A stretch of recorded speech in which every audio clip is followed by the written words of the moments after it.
एक सवाल, अगर आपके दिमाग के अंदर एक स्विच हो जो ये तय करता हो कि आप मुश्किलों से हार मानेंगे या उनसे लड़कर और मजबूत बनेंगे, तो क्या आप जानना चाहेंगे कि वो स्विच कहाँ है और उसे कंट्रोल कौन करता है, आप या कोई और?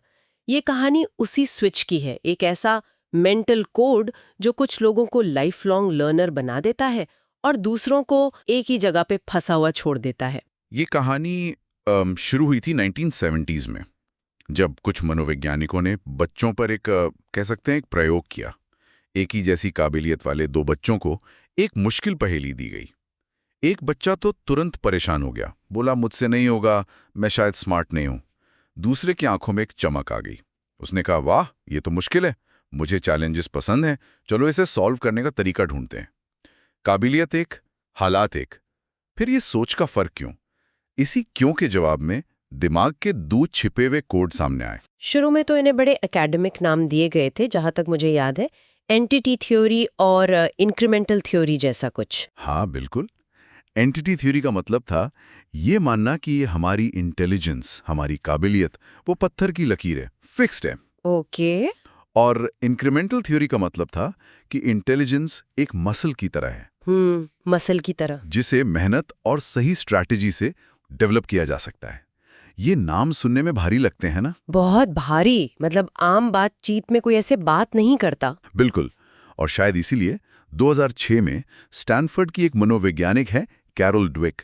उन्होंने इन मुश्किल नामों को अपनी किताब में बदला और दो बहुत आसान शब्द दिए, फिक्स्ड माइंडसेट और ग्रोथ माइंडसेट। और ये नाम चल गए। अरे चल नहीं गए, ये आइडिया एक वायरस की तरह पूरी दुनिया में फैल गया। कॉरपोरेशन, स्कूल्स, स्पोर्ट्स टीम्स, सबने इसे अपना लिया।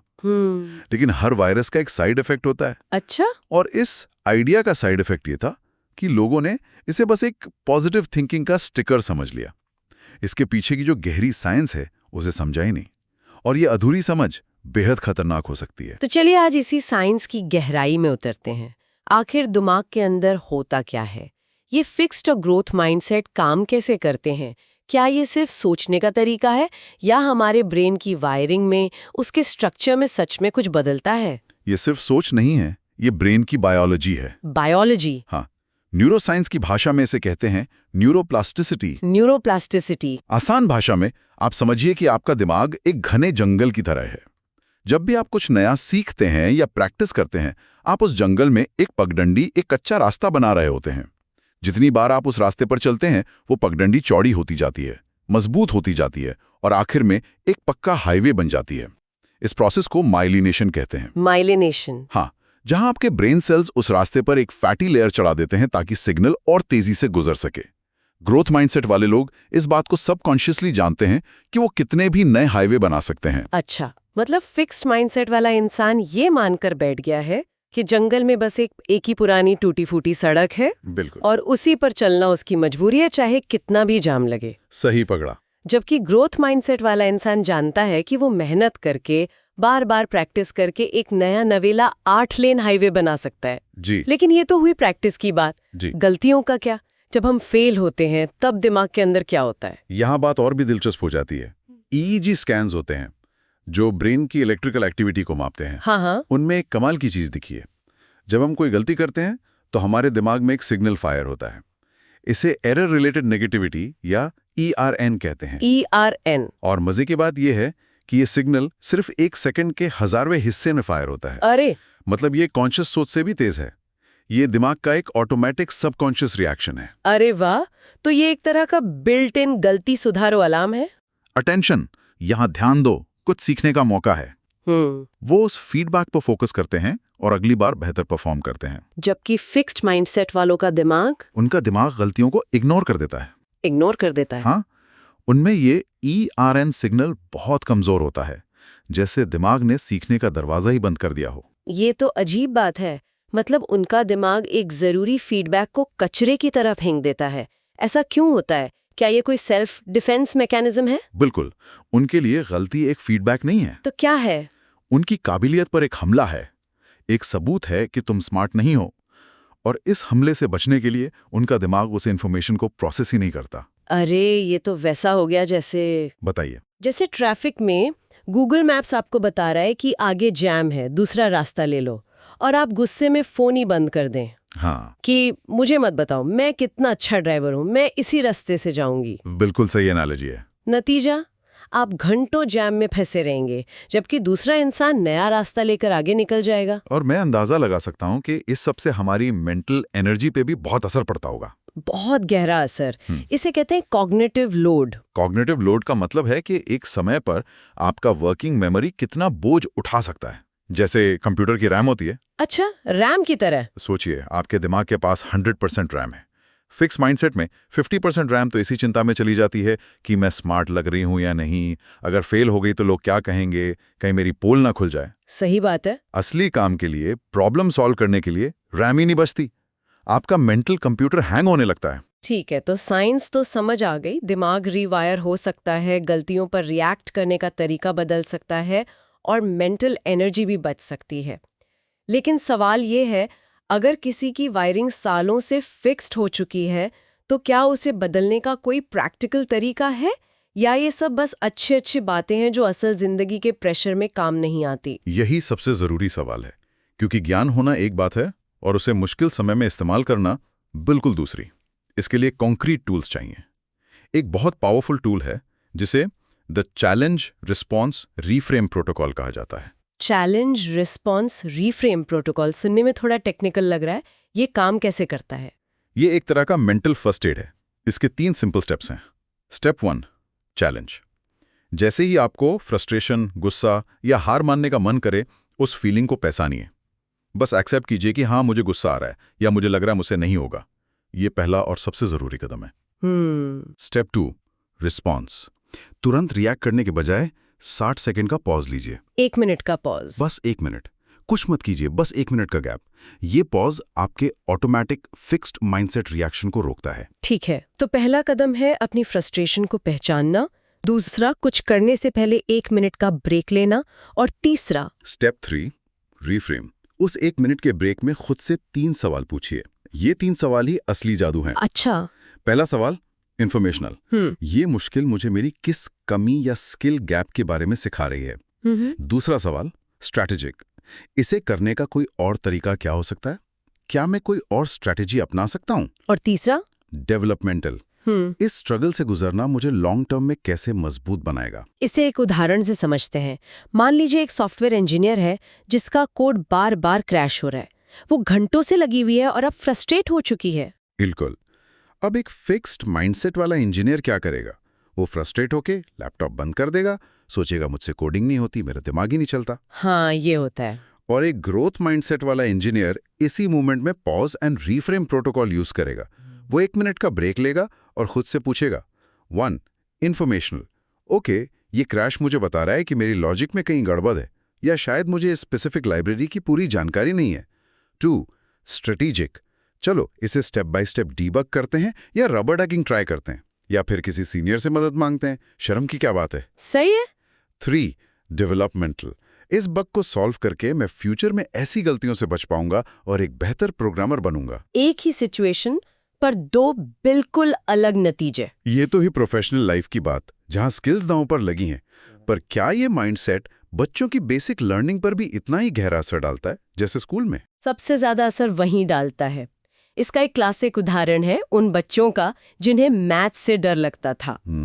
कई बच्चे मानते हैं कि मेरा मैथ ब्रेन नहीं है। हाँ, ये बहुत कॉमन है। कैरल ड्वेक की एक स्टडी में टीचर्स ने बस एक चीज बदली। उन्होंने बच्चों को तुम बहुत स्मार्ट हो या तुम जीनियस हो कहना बंद कर दिया। तारीफ करना बंद कर दिया? ये तो उल्टा लग रहा है। उन्होंने काबिलियत की तारीफ करना बंद किया और उसकी जगह प्रोसेस और एफर्ट की तारीफ करना शुरू किया। तुम बहुत स्मार्ट हो की जगह वो कहने लगे, तुमने जिस तरीके से इस सवाल को सॉल्व करने की कोशिश की वो बहुत अच्छा था। अच्छा। या ये स्ट्रैटेजी काम नहीं की, कोई बात नहीं, चलो दूसरी ट्राई करते हैं, तुम्हारी मेहनत दिख रही है।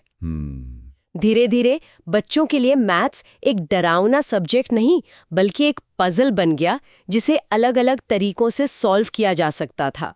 उनका डर खत्म हो गया और ग्रेड्स अपने आप सुधर गए। क्योंकि अब फेलियर का मतलब मैं बेवकूफ हूं नहीं था। हाँ, फेलियर का मतलब था ये तरीका काम नहीं किया, दूसरा तरीका ढूंढो। तो ये माइंडसेट सिर्फ एक पॉजिटिव सोच नहीं है, ये दिमाग की वायरिंग बदलने का, मुश्किलों को देखने का नजरिया बदलने का और अपनी लर्निंग को अपने हाथ में लेने का एक साइंटिफिक तरीका है। ये एक सुपर पावर जैसा है जो, या शायद ये एक जाल है।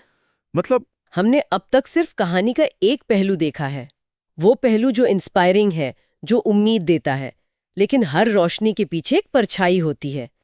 क्या हो अगर ये ग्रोथ माइंडसेट का आइडिया, जिसे दुनिया भर की कंपनियां और गुरु बेच रहे हैं, एक बहुत बड़ा धोखा हो? धोखा? लेकिन कैसे? ये तो साइंस पर बेस्ड है। साइंस अपनी जगह है, पर उसका इस्तेमाल कैसे हो रहा है वो खतरनाक हो सकता है। सोचिए, एक कंपनी है जहां बहुत ज्यादा वर्क प्रेशर है, मैनेजमेंट खराब है और कर्मचारियों को रिसोर्सेज नहीं दिए जाते हैं। अब अगर कोई कर्मचारी बर्नआउट होकर फेल होता है तो कंपनी बड़ी आसानी से कह सकती है, ये हमारी गलती नहीं है, तुम्हारा माइंडसेट फिक्स्ड है। अगर तुम्हारा ग्रोथ माइंडसेट होता तो तुम इस चैलेंज में अपॉर्चुनिटी ढूंढते। अरे मतलब ये आइडिया सिस्टेमिक प्रॉब्लम्स को, यानी ऑर्गेनाइजेशन की खामियों को छिपाने और सारा दोष इंडिविजुअल पर डालने का एक हथियार बन सकता है। बिल्कुल, ये एक मीठा जहर बन सकता है जो हमें और ज्यादा मेहनत करने के लिए उकसाता है, पर जब हम टूटकर फेल होते हैं तो सारा दोष हम पर ही डाल देता है। ये टॉक्सिक पॉजिटिविटी को जन्म देता है, जहां आपको अपनी फ्रस्ट्रेशन, अपना गुस्सा, अपनी निराशा जाहिर करने की भी इजाजत नहीं होती। क्योंकि आपको तो हर फेलियर से सीखना चाहिए। हाँ, कभी कभी फेलियर सिर्फ फेलियर होता है, एक अनफेयर सिस्टम का नतीजा होता है, उसमें सीखने के लिए कुछ नहीं होता। तो ये तो बहुत ही जरूरी पॉइंट है। तो इसका मतलब ये नहीं कि ग्रोथ माइंडसेट का आइडिया गलत है, बल्कि ये कि उसे आंख बंद करके हर जगह अप्लाई नहीं किया जा सकता। हमें ये भी देखना होगा कि हम जिस सिस्टम में काम कर रहे हैं उसका माइंडसेट क्या है। एग्जैक्टली। एक इंसान का ग्रोथ माइंडसेट एक फिक्स्ड माइंडसेट वाले सिस्टम से ज्यादा देर तक नहीं लड़ सकता। वो या तो उस सिस्टम का हिस्सा बन जाएगा या उस सिस्टम को छोड़ देगा। तो ये सुपर पावर तो है, लेकिन इसकी भी सीमाएं हैं। यह आपको हर लड़ाई नहीं जिता सकता। तो आज की हमारी इस बातचीत का सार ये है कि हमारे दिमाग में वाकई एक स्विच है। विज्ञान हमें बताता है कि हम न्यूरोप्लास्टिसिटी के जरिए उस स्विच को ग्रोथ की तरफ मोड़ सकते हैं। हमारे पास पॉज एंड रिफ्रेम जैसे टूल भी हैं जो मुश्किल पलों में हमारी मदद कर सकते हैं, पर साथ ही हमें उस धोखे से भी सावधान रहना होगा जहां इस पावरफुल आइडिया का इस्तेमाल हमें ही दोष देने के लिए किया जाए। और शायद असली ग्रोथ माइंडसेट यही है, ये समझना कि ये कोई मैजिक पिल नहीं है, ये एक टूल है जिसे समझदारी से इस्तेमाल करना है। और सबसे बड़ी समझदारी इस बात को पहचानने में है कि कौन सी लड़ाई आपके माइंडसेट की है और कौन सी लड़ाई उस सिस्टम की है जिसमें आप हैं। और शायद यही सबसे मुश्किल सवाल है जिसका जवाब हमें खुद ढूंढना होगा। आपकी लाइफ में वो कौन सा चैलेंज है जिसे आप ग्रोथ का नाम दे रहे हैं, जबकि असल में वो एक अनफेयर सिस्टम है। और इन दोनों के बीच का फर्क पहचानना ही शायद सबसे बड़ा ग्रोथ है। और क्या हो अगर मैं कहूं कि किसी की जिंदगी की सबसे बड़ी जेल लोहे की सलाखों से नहीं बनी है, बल्कि वो बनी है दिमाग में बसे एक अकेले, बहुत ही साधारण से विश्वास से। एक ऐसा विश्वास जो हमें दिखता नहीं, पर वो ये तय करता है कि हम चुनौतियों को कैसे देखते हैं, नाकामी पर कैसा महसूस करते हैं और आखिरकार हम क्या बन पाते हैं। ये सिर्फ एक सोच नहीं है, ये एक आर्किटेक्ट है जो चुपचाप हमारी हकीकत गढ़ रहा है। और आज हम उसी मनोवैज्ञानिक बनावट की, उसी आर्किटेक्चर की गहराई में उतर रहे हैं। एक ऐसी बनावट जो इंसानी क्षमता को या तो आसमान तक पहुंचा सकती है या फिर उन्हीं अदृश्य दीवारों में हमेशा के लिए कैद कर सकती है। ये कहानी है हमारे उन अंदरूनी विश्वासों की जो खुद ब खुद पूरी होने वाली भविष्यवाणियों की तरह काम करते हैं। और इस कहानी की जड़ें वो काफी गहरी हैं, लगभग 100 साल पुरानी। 1932 में सर फ्रेडरिक बार्टलेट नाम के एक मनोवैज्ञानिक थे। उन्होंने एक बड़ा अजीब सा एक्सपेरिमेंट किया। हाँ, उन्होंने कुछ ब्रिटिश लोगों को एक कहानी सुनाई, वॉर ऑफ द गोस्ट्स। और ये कोई आम कहानी नहीं थी, ये एक नेटिव अमेरिकन लोक कथा थी। अजीब प्रतीक थे, अलौकिक घटनाएं, डोंगी, भूत, मतलब उनके लिए ये पूरी तरह से एक अनजान दुनिया थी। बिल्कुल। और एक्सपेरिमेंट का असली जादू तो अब शुरू हुआ। कुछ हफ्तों, महीनों बाद बार्टलेट ने उन लोगों को वापस बुलाया और कहा, मुझे वो कहानी फिर से सुनाओ। और जो हुआ वो हमारी समझ को हिला देने वाला था। किसी को भी कहानी शब्दशः, मतलब वर्ड फॉर वर्ड याद नहीं थी, लेकिन बात सिर्फ भूलने की नहीं थी। तो फिर लोगों ने अनजाने में कहानी को बदल दिया था। बदल दिया था? मतलब कैसे बदला? क्या किया उन्होंने? जो चीजें उन्हें अजीब लगी वो गायब हो गईं। जैसे डोंगी, जिसे कनू कहते हैं, वो नाव यानी पोर्ट बन गई। कहानी का जो रहस्यमयी अंत था उसे एक ज्यादा लॉजिकल, एक वेस्टर्न कहानियों जैसा एंड दे दिया गया। असल में हर किसी ने कहानी का अपना ही एक वर्जन बना लिया था, अपनी समझ के हिसाब से। हाँ, जो उनके अपने विश्वासों से मेल खाता था। बार्टलेट ने यह साबित किया कि हमारी याददाश्त कोई वीडियो रिकॉर्डर नहीं है। हमारा दिमाग एक कहानीकार है, एक आर्किटेक्ट है। वो आने वाली हर जानकारी को अपनी पहले से बनी हुई समझ, जिसे उन्होंने स्कीमा कहा, उसके हिसाब से तोड़ मरोड़ कर एक नई शक्ल देता है। अच्छा, तो इसका मतलब ये हुआ कि हम दुनिया को वैसे नहीं देखते जैसी वो है, बल्कि वैसे देखते हैं जैसे हम खुद हैं। ये तो बहुत दिलचस्प है। पर ये तो हुई 100 साल पुरानी बात। मुझे ये समझ नहीं आ रहा कि इसका आज की सफलता या असफलता से क्या लेना देना है। एक भूतों की कहानी का हमारी तरक्की से क्या वास्ता? वास्ता है, और बहुत गहरा वास्ता है, क्योंकि ये सिद्धांत सिर्फ कहानियों पर लागू नहीं होता, ये हमारी काबिलियतों के बारे में हमारे विश्वासों पर भी लागू होता है।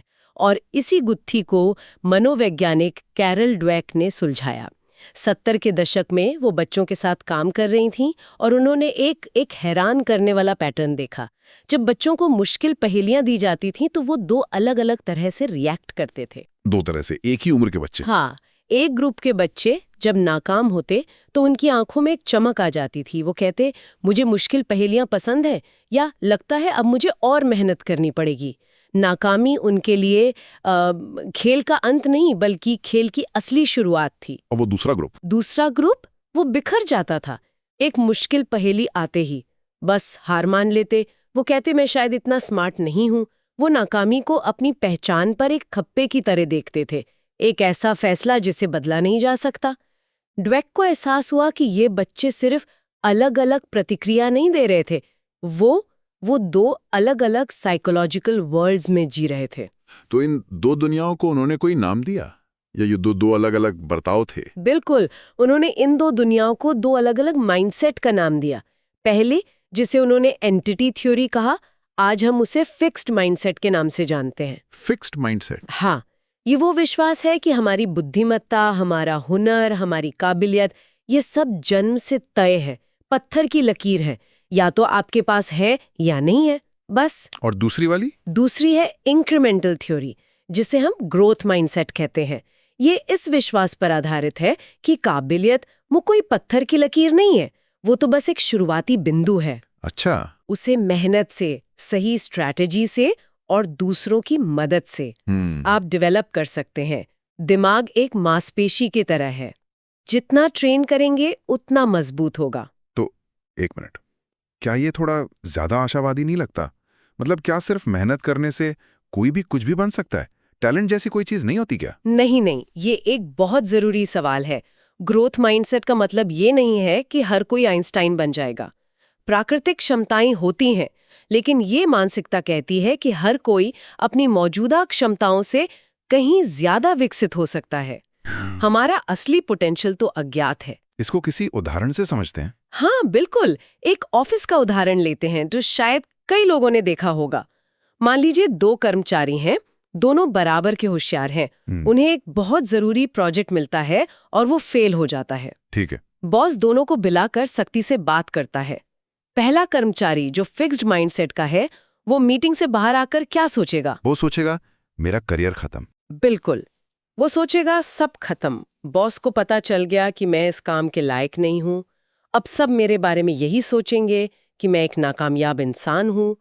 उसका सारा ध्यान अपनी इमेज बचाने पर लग जाता है। और दूसरा कर्मचारी जो ग्रोथ माइंडसेट वाला है, वो उसी मीटिंग से बाहर आकर सोचेगा, ठीक है, ये बहुत बुरा हुआ, लेकिन बॉस की बातों में दम था। हमारी स्ट्रैटेजी में कहाँ गलती हुई? मुझे टीम के साथ बैठना होगा और हर स्टेप का विश्लेषण करना होगा। ये नाकामी नहीं, एक बहुत महंगा सबक है। देखिए, घटना एक ही थी, बॉस की डांट भी एक ही थी, लेकिन दोनों की अंदरूनी कहानी ने उनके अगला कदम तय कर दिए। एक शर्मिंदगी में डूब गया, दूसरा सीखने की तैयारी में लग गया। इसका मतलब ये सिर्फ विचार नहीं है, ये एक तरह के चश्मे हैं जिनसे हम अपनी दुनिया देखते हैं। लेकिन अगर ये सच है, तो क्या हमारी सोच हमारे दिमाग की असली वायरिंग को बदल सकती है? मतलब फिजिकली? ये तो किसी साइंस फिक्शन जैसा लग रहा है। बिल्कुल, बदल सकती है। और ये इस कहानी का सबसे रोमांचक हिस्सा है। इसका जवाब न्यूरोसाइंस के एक सिद्धांत में छिपा है जिसे न्यूरोप्लास्टिसिटी कहते हैं। न्यूरोप्लास्टिसिटी। हाँ, एक जटिल शब्द है पर मतलब बहुत आसान है। आपका दिमाग प्लास्टिक या मिट्टी की तरह है, वो फिक्स्ड नहीं है।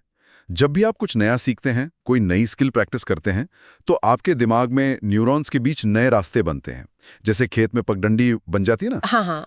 आप जितना उस रास्ते पर चलते हैं वो उतना ही पक्का होता जाता है। आपका दिमाग सचमुच भौतिक रूप से बदलता है। तो ये सिर्फ एक अच्छी सोच वाली बात नहीं है, ये दिमाग के हार्डवेयर को बदलने जैसा है। तो जब वैज्ञानिक एफएमआरआई मशीनों से दिमाग को देखते हैं तो क्या उन्हें कुछ अलग दिखता है? एकदम सही। जब ग्रोथ माइंडसेट वाले व्यक्ति से कोई गलती होती है तो एफएमआरआई स्कैन में उनके दिमाग के वो हिस्से जगमगा उठते हैं जो ध्यान देने और सीखने से जुड़े हैं। उनका दिमाग गलती को एक अलार्म की तरह देखता है। अरे रुको, यहाँ कुछ जरूरी है, ध्यान दो, इसे ठीक करो और इससे सीखो। दिमाग गलती को गले लगाता है। हाँ, और फिक्स्ड माइंडसेट वालों के दिमाग में बिल्कुल उल्टा होता है। गलती होते ही दिमाग के वो हिस्से जो डर और खतरे का एहसास कराते हैं, जिसे अमिगडाला कहते हैं, वो ज्यादा एक्टिव हो जाते हैं। अच्छा, दिमाग के लिए गलती एक सबक नहीं, एक निजी हमला है। सिग्नल जाता है, खतरा, तुम्हारी होशियारी पर सवाल उठाया गया है, खुद को बचाओ। और जब दिमाग उस लड़ने भागने वाले मोड में होता है तो सीखने के सारे दरवाजे बंद हो जाते हैं। इसे हम भारत के ट्रैफिक जाम के उदाहरण से समझ सकते हैं। हाँ बिल्कुल। जाम में दो ड्राइवर फंसे। एक ग्रोथ माइंडसेट वाला, वो सोचता है ठीक है जाम है, मैं इसे बदल नहीं सकता, चिल्लाने से गाड़ियां हटेंगी नहीं, चलो इस वक्त का इस्तेमाल करता हूं, कोई पॉडकास्ट सुन लेता हूं। उसका शरीर और दिमाग शांत है। और सालों तक मैं खुद वो दूसरा ड्राइवर थी। अच्छा। हर जाम मेरे लिए एक पर्सनल बेइज्जती जैसा होता था। हॉर्न बजाना, गुस्सा करना, मेरा ब्लड प्रेशर बढ़ जाता था, शरीर में तनाव का हार्मोन दौड़ने लगता था। मेरे लिए वो जाम एक निजी हमला था, एक खतरा। घटना एक ही है, ट्रैफिक जाम, लेकिन शरीर और दिमाग पर उसका असर जमीन आसमान का फर्क पैदा कर देता है। तो मतलब ये हुआ कि हमारे विश्वास सिर्फ हमारी सोच नहीं, बल्कि हमारे दिमाग की वायरिंग और हमारे शरीर की केमिस्ट्री सब कुछ बदलते हैं। ये जानना ही अपने आप में बहुत शक्तिशाली है। लेकिन सवाल ये है, क्या हम इस प्रक्रिया को कंट्रोल कर सकते हैं? अगर किसी का दिमाग सालों से फिक्स्ड मोड में चल रहा है तो क्या वो सच में अपने दिमाग का आर्किटेक्ट बन सकता है? हाँ बिल्कुल बन सकता है। और इसकी शुरुआत एक बहुत ही सरल लेकिन गहरे फ्रेमवर्क से होती है। एक ऐसा फ्रेमवर्क जो मुश्किल शब्द के मायने ही बदल देता है। ओके। इसे डिफिकल्टी इंटरप्रिटेशन सिस्टम कह सकते हैं, मतलब मुश्किल की व्याख्या करने का तरीका। इसका मूल सिद्धांत ये है, मुश्किल चीजें सिर्फ जानकारी होती हैं, उनका अपने आप में कोई मतलब नहीं होता जब तक हम उन्हें एक मतलब ना दें। चलिए इस पर और गहराई से बात करते हैं। हम उन्हें क्या मतलब दे सकते हैं? हम उन्हें दो में से एक मतलब दे सकते हैं। पहला, मुश्किल यानी नामुमकिन। जब कोई काम मुश्किल लगता है तो फिक्स्ड माइंडसेट वाला दिमाग कहता है ये मुझसे नहीं होगा, ये सबूत है कि मैं इस काम के लायक नहीं हूं। यहाँ मुश्किल का मतलब है रुको, ये खतरनाक है। और दूसरा मतलब है मुश्किल यानी जरूरी। ग्रोथ माइंडसेट वाला दिमाग कहता है अच्छा ये काम मुश्किल लग रहा है, इसका मतलब ये मेरे लिए मायने रखता है, अगर ये आसान होता तो कोई भी कर लेता। यह मुश्किल का मतलब है और ध्यान दो, ये जरूरी है। और ये व्याख्या इस बात पर निर्भर करती है कि वो काम हमारी पहचान से कितना जुड़ा है। सही कहा। बिल्कुल। जब कोई काम हमारी पहचान का हिस्सा बन जाता है, जैसे मैं एक अच्छा पिता हूं, तो उस काम में आने वाली मुश्किलें हमें जरूरी लगती हैं। एक माँ के लिए रात भर जागकर अपने बीमार बच्चे की देखभाल करना मुश्किल है, पर नामुमकिन नहीं, क्योंकि ये उसकी पहचान से जुड़ा है। सही बात है। लेकिन अगर उसी माँ को कोई मुश्किल गणित का सवाल हल करने को दे दिया जाए और वो खुद को गणित में कमजोर मानती हो, तो वही मुश्किल उसे नामुमकिन लगने लगेगी। क्या इसका कोई असल जिंदगी का उदाहरण है जहां किसी ने सिर्फ अपनी व्याख्या बदलकर नतीजा बदल दिया हो? कई है। सोचिए उस डिजाइनर के बारे में जिसने क्लाइंट के लिए हफ्तों लगाकर एक लोगो बनाया। क्लाइंट का जवाब आया, ये बिल्कुल पसंद नहीं आया, कुछ और बनाओ। उफ। फिक्स्ड माइंडसेट कहता मैं एक बुरा डिजाइनर हूं, लेकिन उसने अपनी सोच बदली। उसने सोचा ये रिजेक्शन नहीं, ये डेटा है। क्लाइंट को नीला रंग पसंद नहीं, उसे ज्यादा सरल डिजाइन चाहिए, ये जानकारी मुझे मुफ्त में मिली है। ये तो मुफ्त की मार्केट रिसर्च है।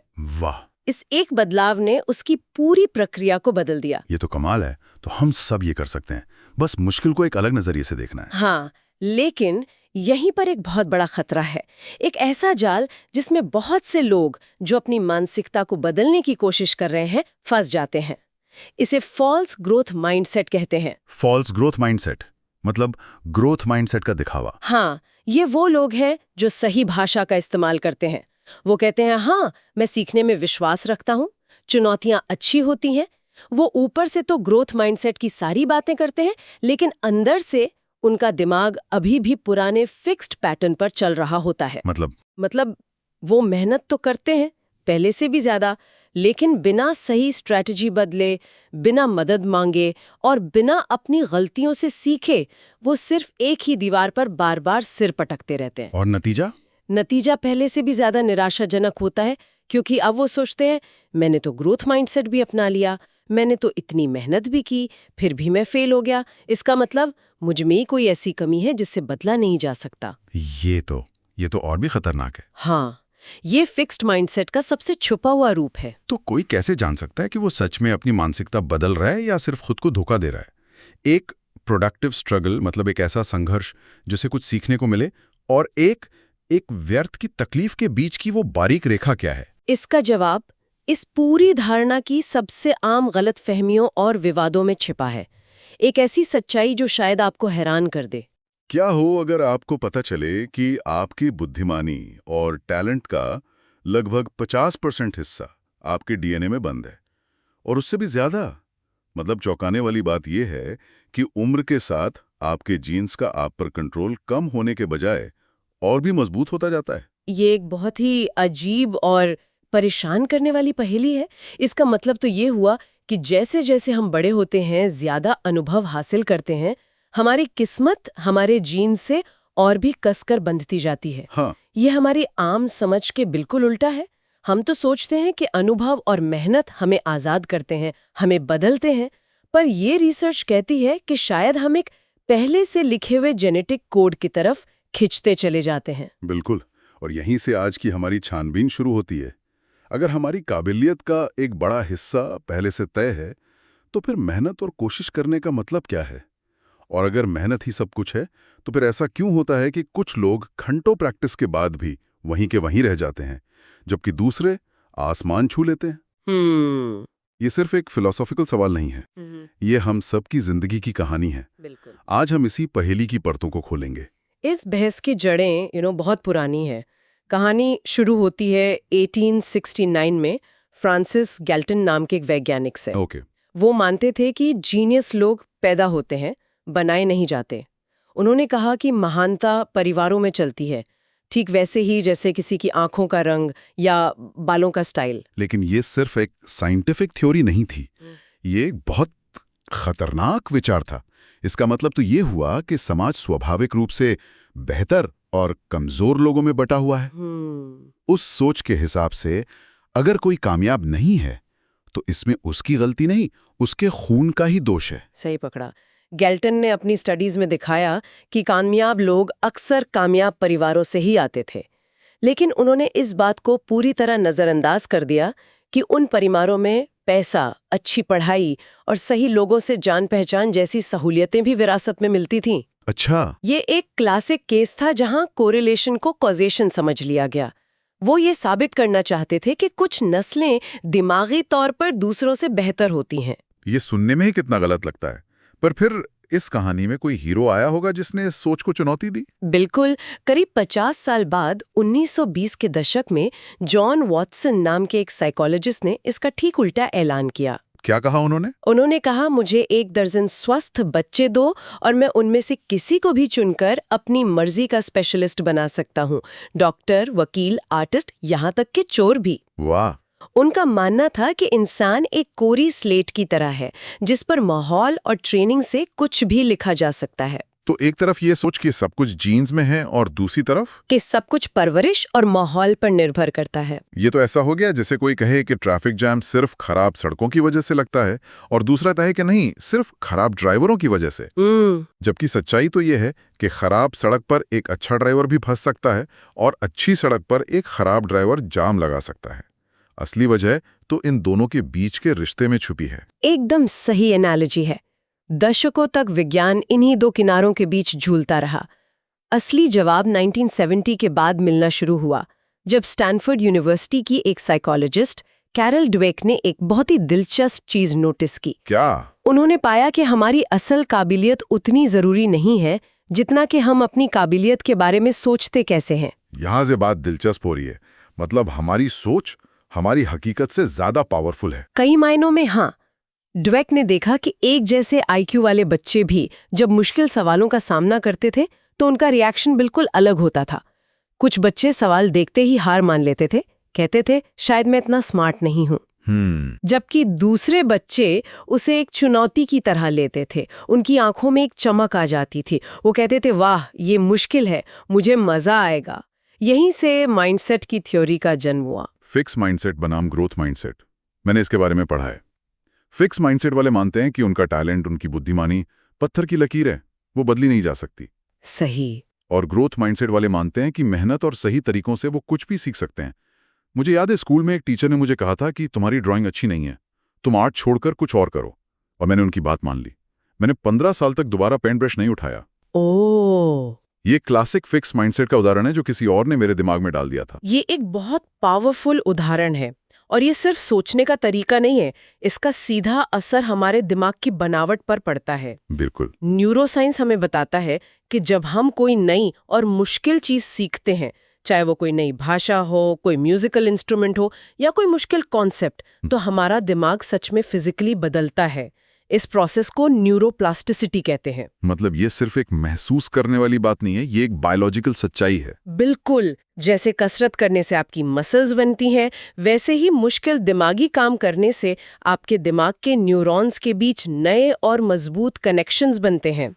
इसका एक बहुत मशहूर उदाहरण लंदन के टैक्सी ड्राइवर्स पर हुई एक स्टडी है। हाँ, द नॉलेज वाली स्टडी। उन्हें शहर के हजारों रास्ते और लैंडमार्क्स याद करने पड़ते हैं। जी। वैज्ञानिकों ने उन ड्राइवर्स के दिमाग को ट्रेनिंग से पहले और बाद में स्कैन किया और उन्होंने जो पाया वो हैरान करने वाला था। क्या मिला? जो ड्राइवर्स वो मुश्किल टेस्ट पास कर लेते थे, उनके दिमाग का वो हिस्सा जो याददाश्त और नेविगेशन के लिए जिम्मेदार होता है, जिसे हिप्पोकैम्पस कहते हैं, वो सच में बड़ा हो गया था। एक मिनट, क्या आप कह रही हैं कि उनका दिमाग सच में बड़ा हो गया था? फिजिकली?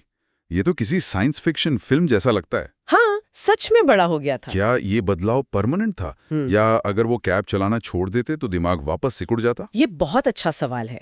हाँ, फॉलो अप स्टडी से पता चलता है कि अगर वो उस स्किल का इस्तेमाल करना बंद कर दें तो दिमाग खुद को फिर से एडजस्ट कर लेता है। इसे यूज इट और लूज इट कहते हैं। एक और चीज होती है, हमारे न्यूरॉन्स के ऊपर माइलिन नाम का एक फैटी पदार्थ होता है जो एक इंसुलेशन की तरह काम करता है। ओके। जितनी ज्यादा आप प्रैक्टिस करते हैं, ये परत उतनी ही मोटी होती जाती है, जिससे दिमागी सिग्नल 100 गुना तेजी से दौड़ते हैं। तो इसका मतलब प्रैक्टिस मेक्स परफेक्ट सिर्फ एक कहावत नहीं है, ये एक बायोलॉजिकल प्रोसेस है। लेकिन ये बात मुझे अभी भी परेशान कर रही है। अगर सिर्फ मेहनत करने से दिमाग बदलता है तो क्यों घंटों गिटार बजाने के बाद भी कुछ लोग अच्छा नहीं बजा पाते? मैंने खुद सालों साल एक हॉबी पर मेहनत की है, पर मैं उसमें कभी प्रोफेशनल लेवल तक नहीं पहुंच पाया। तो क्या मेरा दिमाग बदल नहीं रहा था या फिर मेरी मेहनत में ही कोई कमी थी? क्या हर तरह की मेहनत एक जैसी होती है? ये बहुत ही जरूरी सवाल है और यहीं पे एंडर्स एरिक्सन नाम के एक साइकोलॉजिस्ट की रिसर्च हमारी मदद करती है। उन्होंने अपनी पूरी जिंदगी ये समझने में लगा दी कि एक्सपर्ट्स कैसे बनते हैं, और उन्होंने पाया कि हर तरह की मेहनत एक जैसी नहीं होती। सिर्फ घंटों लगाना काफी नहीं है, जिसे वो डेलिब्रेट प्रैक्टिस कहती हैं, वो जरूरी है। डेलिब्रेट प्रैक्टिस, ये नॉर्मल प्रैक्टिस से अलग कैसे है? इसके 4 मुख्य हिस्से हैं। पहला है एक एकदम साफ और स्पेसिफिक लक्ष्य के साथ प्रैक्टिस करना। ठीक है। ये नहीं कि मैं आज 2 घंटे पढ़ूंगा, बल्कि ये कि मैं आज इस चैप्टर के 20 सवाल हल करूंगा और उनमें से 18 सही होने चाहिए। अच्छा, तो लक्ष्य एकदम क्लियर होना चाहिए, ये तो समझ आता है। और दूसरा है पूरा ध्यान लगाकर करना, बिना किसी भटकाव के। आजकल ये सबसे मुश्किल है। अगर आप गिटार प्रैक्टिस करते हुए हर 2 मिनट में फोन चेक कर रहे हैं तो वो डेलिब्रेट प्रैक्टिस नहीं है, वो बस समय बर्बाद करना है। आपका दिमाग उस वक्त नए कनेक्शंस बना ही नहीं रहा। और तीसरा आपने कहा था तुरंत फीडबैक, ये कैसे काम करता है? मतलब अगर मेरे पास कोई कोच नहीं है तो? तब टेक्नोलॉजी काम आती है। अपनी आवाज़ रिकॉर्ड करें, अपना डांस वीडियो बनाएं, अपना गेम प्ले रिकॉर्ड करें। आपको अपनी गलतियां खुद दिखने लगेंगी। फीडबैक का मतलब है ये जानना कि आप कहाँ गलत है ताकि आप उसे सुधार सकें। और चौथा, जो शायद सबसे ज़रूरी है, क्या? लगातार अपनी क्षमता से थोड़ा ज़्यादा मुश्किल काम करना। आपको स्वीट स्पॉट में रहना है जहां आप बार बार गलतियां कर रहे हैं और उनसे सीख रहे हैं। अगर कोई चीज़ आसान लग रही है तो आप सीख नहीं रहे हैं, बस दोहरा रहे हैं। तो ये उस स्टूडेंट की तरह है जो 10 घंटे सिर्फ किताब के पन्ने पलटता रहता है। ये नॉर्मल प्रैक्टिस है। बनाम वो स्टूडेंट जो 3 घंटे में एक सैम्पल पेपर सॉल्व करता है, अपनी गलतियां चेक करता है और फिर सिर्फ उन गलतियों को सुधारने पर काम करता है। ये डेलिब्रेट प्रैक्टिस है। एग्जैक्टली। दूसरे वाले का रिजल्ट हमेशा बेहतर होगा। तो इसका मतलब हमें कामयाबी का फॉर्मूला मिल गया। Growth mindset plus deliberate practice. कहानियां खत्म नहीं, कहानी यहाँ एक बहुत बड़ा और चौंकाने वाला मोड़ लेती है। क्योंकि एक बहुत बड़ी मेटा एनालिसिस जिसमें कई सारी स्टडीज को एक साथ परखा गया, उसमें एक ऐसी बात सामने आई जिसने पूरी साइकोलॉजी की दुनिया को हिलाकर रख दिया। ओके, अब मैं तैयार हूं, बताइए। उस एनालिसिस में पाया गया कि डिलिबरेट प्रैक्टिस भी कामयाबी का सिर्फ एक छोटा हिस्सा ही समझा पाती है। कितना छोटा? जैसे कि गेम्स में 26%, संगीत में 21% और स्पोर्ट्स में सिर्फ 18%। और जो बात प्रोफेशनल नौकरियों की आती है तो ये आंकड़ा 1% से भी कम है। एक मिनट, क्या कहा आपने? 1% से भी कम? ये तो विश्वास करना मुश्किल है। मतलब हम सब जो ये सुनते आए हैं कि practice makes perfect, Malcolm Gladwell का 10,000 घंटे का नियम, वो सब कहानी का सिर्फ एक बहुत छोटा सा हिस्सा है। हाँ। तो फिर वो बाकी का 80-90% क्या है? ये तो पूरी सोच को ही पलट देता है। बिल्कुल। और यही सवाल साइंटिस्ट को सालों तक परेशान करता रहा। जेनेटिक्स, माइंडसेट, डेलिब्रेट प्रैक्टिस, ये सब जरूरी हैं, लेकिन ये पजल के अलग अलग टुकड़े हैं। इन सबको एक साथ जोड़ने वाली चाबी क्या है? वो कौन सी एक चीज है जो इन सबको काम करने पर मजबूर करती है? और वो चाबी है? वो चाबी है हमारा विश्वास, बिलीफ। एक मॉडल है जिसे बिलीफ बिहेवियर बायोलॉजी लूप या B3 मॉडल कहते हैं। B3? ये एक साइकिल है जो हमारी पूरी जिंदगी को या तो आगे बढ़ाती है या फिर एक ही जगह पे फंसा कर रख देती है। BBB, बिलीफ बिहेवियर बायोलॉजी, ये काम कैसे करता है? इसे एक कहानी से समझते हैं। मान लीजिए ऑफिस में एक लड़का है अमित। उसके मन में एक गहरा विश्वास है कि मैं ऑफिस पॉलिटिक्स में अच्छा नहीं हूं, मैं लोगों से बात नहीं कर सकता। ये है उसका बिलीफ। ठीक है, ये तो बहुत से लोगों के साथ होता है। अब ये विश्वास उसके बिहेवियर को कंट्रोल करेगा। जब भी कोई नेटवर्किंग इवेंट होगा, वो कोई बहाना बनाकर वहां से निकल जाएगा। जब बॉस कोई मुश्किल प्रोजेक्ट देगा जिसमें टीम के साथ बहुत बात करनी पड़ेगी, तो वो उसे लेने से बचेगा। वो चुपचाप अपने कंप्यूटर पर काम करता रहेगा। और इसका असर उसकी बायोलॉजी पे कैसे पड़ेगा? क्योंकि वो उन मुश्किल सोशल सिचुएशन से बच रहा है, तो उसके दिमाग के वो न्यूरल पाथवे जो सोशल स्किल्स, बातचीत और रिश्ते बनाने के लिए जिम्मेदार हैं, वो कभी मजबूत होंगे ही नहीं। वो माइलिन की परत कभी मोटी होगी ही नहीं। उसका दिमाग सच में उन कामों के लिए कमजोर रह जाएगा। और जब से प्रमोशन नहीं मिलेगा तो उसका पुराना विश्वास और भी पक्का हो जाएगा कि देखा, मैंने कहा था ना, मैं इस खेल के लिए बना ही नहीं हूं। वाह, ये तो एक ट्रैप है, एक ऐसा जाल जो उसने खुद अपने विश्वास से बुना है। उसका विश्वास एक सेल्फ फुलफिलिंग प्रोफेसी बन गया। एग्जैक्टली। अब इसकी उल्टी कहानी देखते हैं। ऑफिस में एक लड़की है प्रिया। वो पब्लिक स्पीकिंग से डरती है, लेकिन उसका बिलीफ ये है कि ये एक स्किल है और मैं इसे सीख सकती हूँ। Growth mindset. हाँ, ग्रोथ माइंडसेट वाला विश्वास। ये विश्वास उसके बिहेवियर को बदलेगा। वो छोटी छोटी टीम मीटिंग्स में बोलना शुरू करेगी, प्रेजेंटेशन देने के लिए वॉलंटियर करेगी, भले ही उसके हाथ कांप रहे हों। और हर बार जब वो ये मुश्किल काम करेगी तो उसके दिमाग की बायोलॉजी बदलेगी। उसके दिमाग में नए कनेक्शंस बनेंगे, माइलिन की परत मोटी होगी, उसका दिमाग सच में पब्लिक स्पीकिंग के लिए बेहतर होता जाएगा। बिल्कुल। और जब लोग उसकी प्रेजेंटेशन की तारीफ करेंगे तो उसे छोटे छोटे नतीजे दिखेंगे। इससे उसका विश्वास और भी मजबूत होगा कि हाँ, मैं ये कर सकती हूँ। ये एक पॉजिटिव साइकिल है। विश्वास ने व्यवहार को बदला, व्यवहार ने बायोलॉजी को बदला और बदली हुई बायोलॉजी ने विश्वास को और पक्का कर दिया। तो सवाल ये नहीं है कि आप में टैलेंट है या नहीं। असली सवाल ये है कि आप अपनी काबिलियत के बारे में मानते क्या हैं, क्योंकि आपका यही विश्वास जेनेटिक्स से मिले कार्ड्स को खेलने का तरीका तय करता है। यही विश्वास तय करता है कि आप डेलिब्रेट प्रैक्टिस करेंगे या नहीं। ये उस पूरे इंजन को स्टार्ट करने वाली चिंगारी है। लेकिन सबसे बड़ा और शायद सबसे डरावना सवाल ये है, ये विश्वास आता कहाँ से है? आपके दिमाग में वो आवाज जो आपको कहती है ये तुम्हारे बस का नहीं है या तुम इतने स्मार्ट नहीं हो, वो आवाज आई कहाँ से?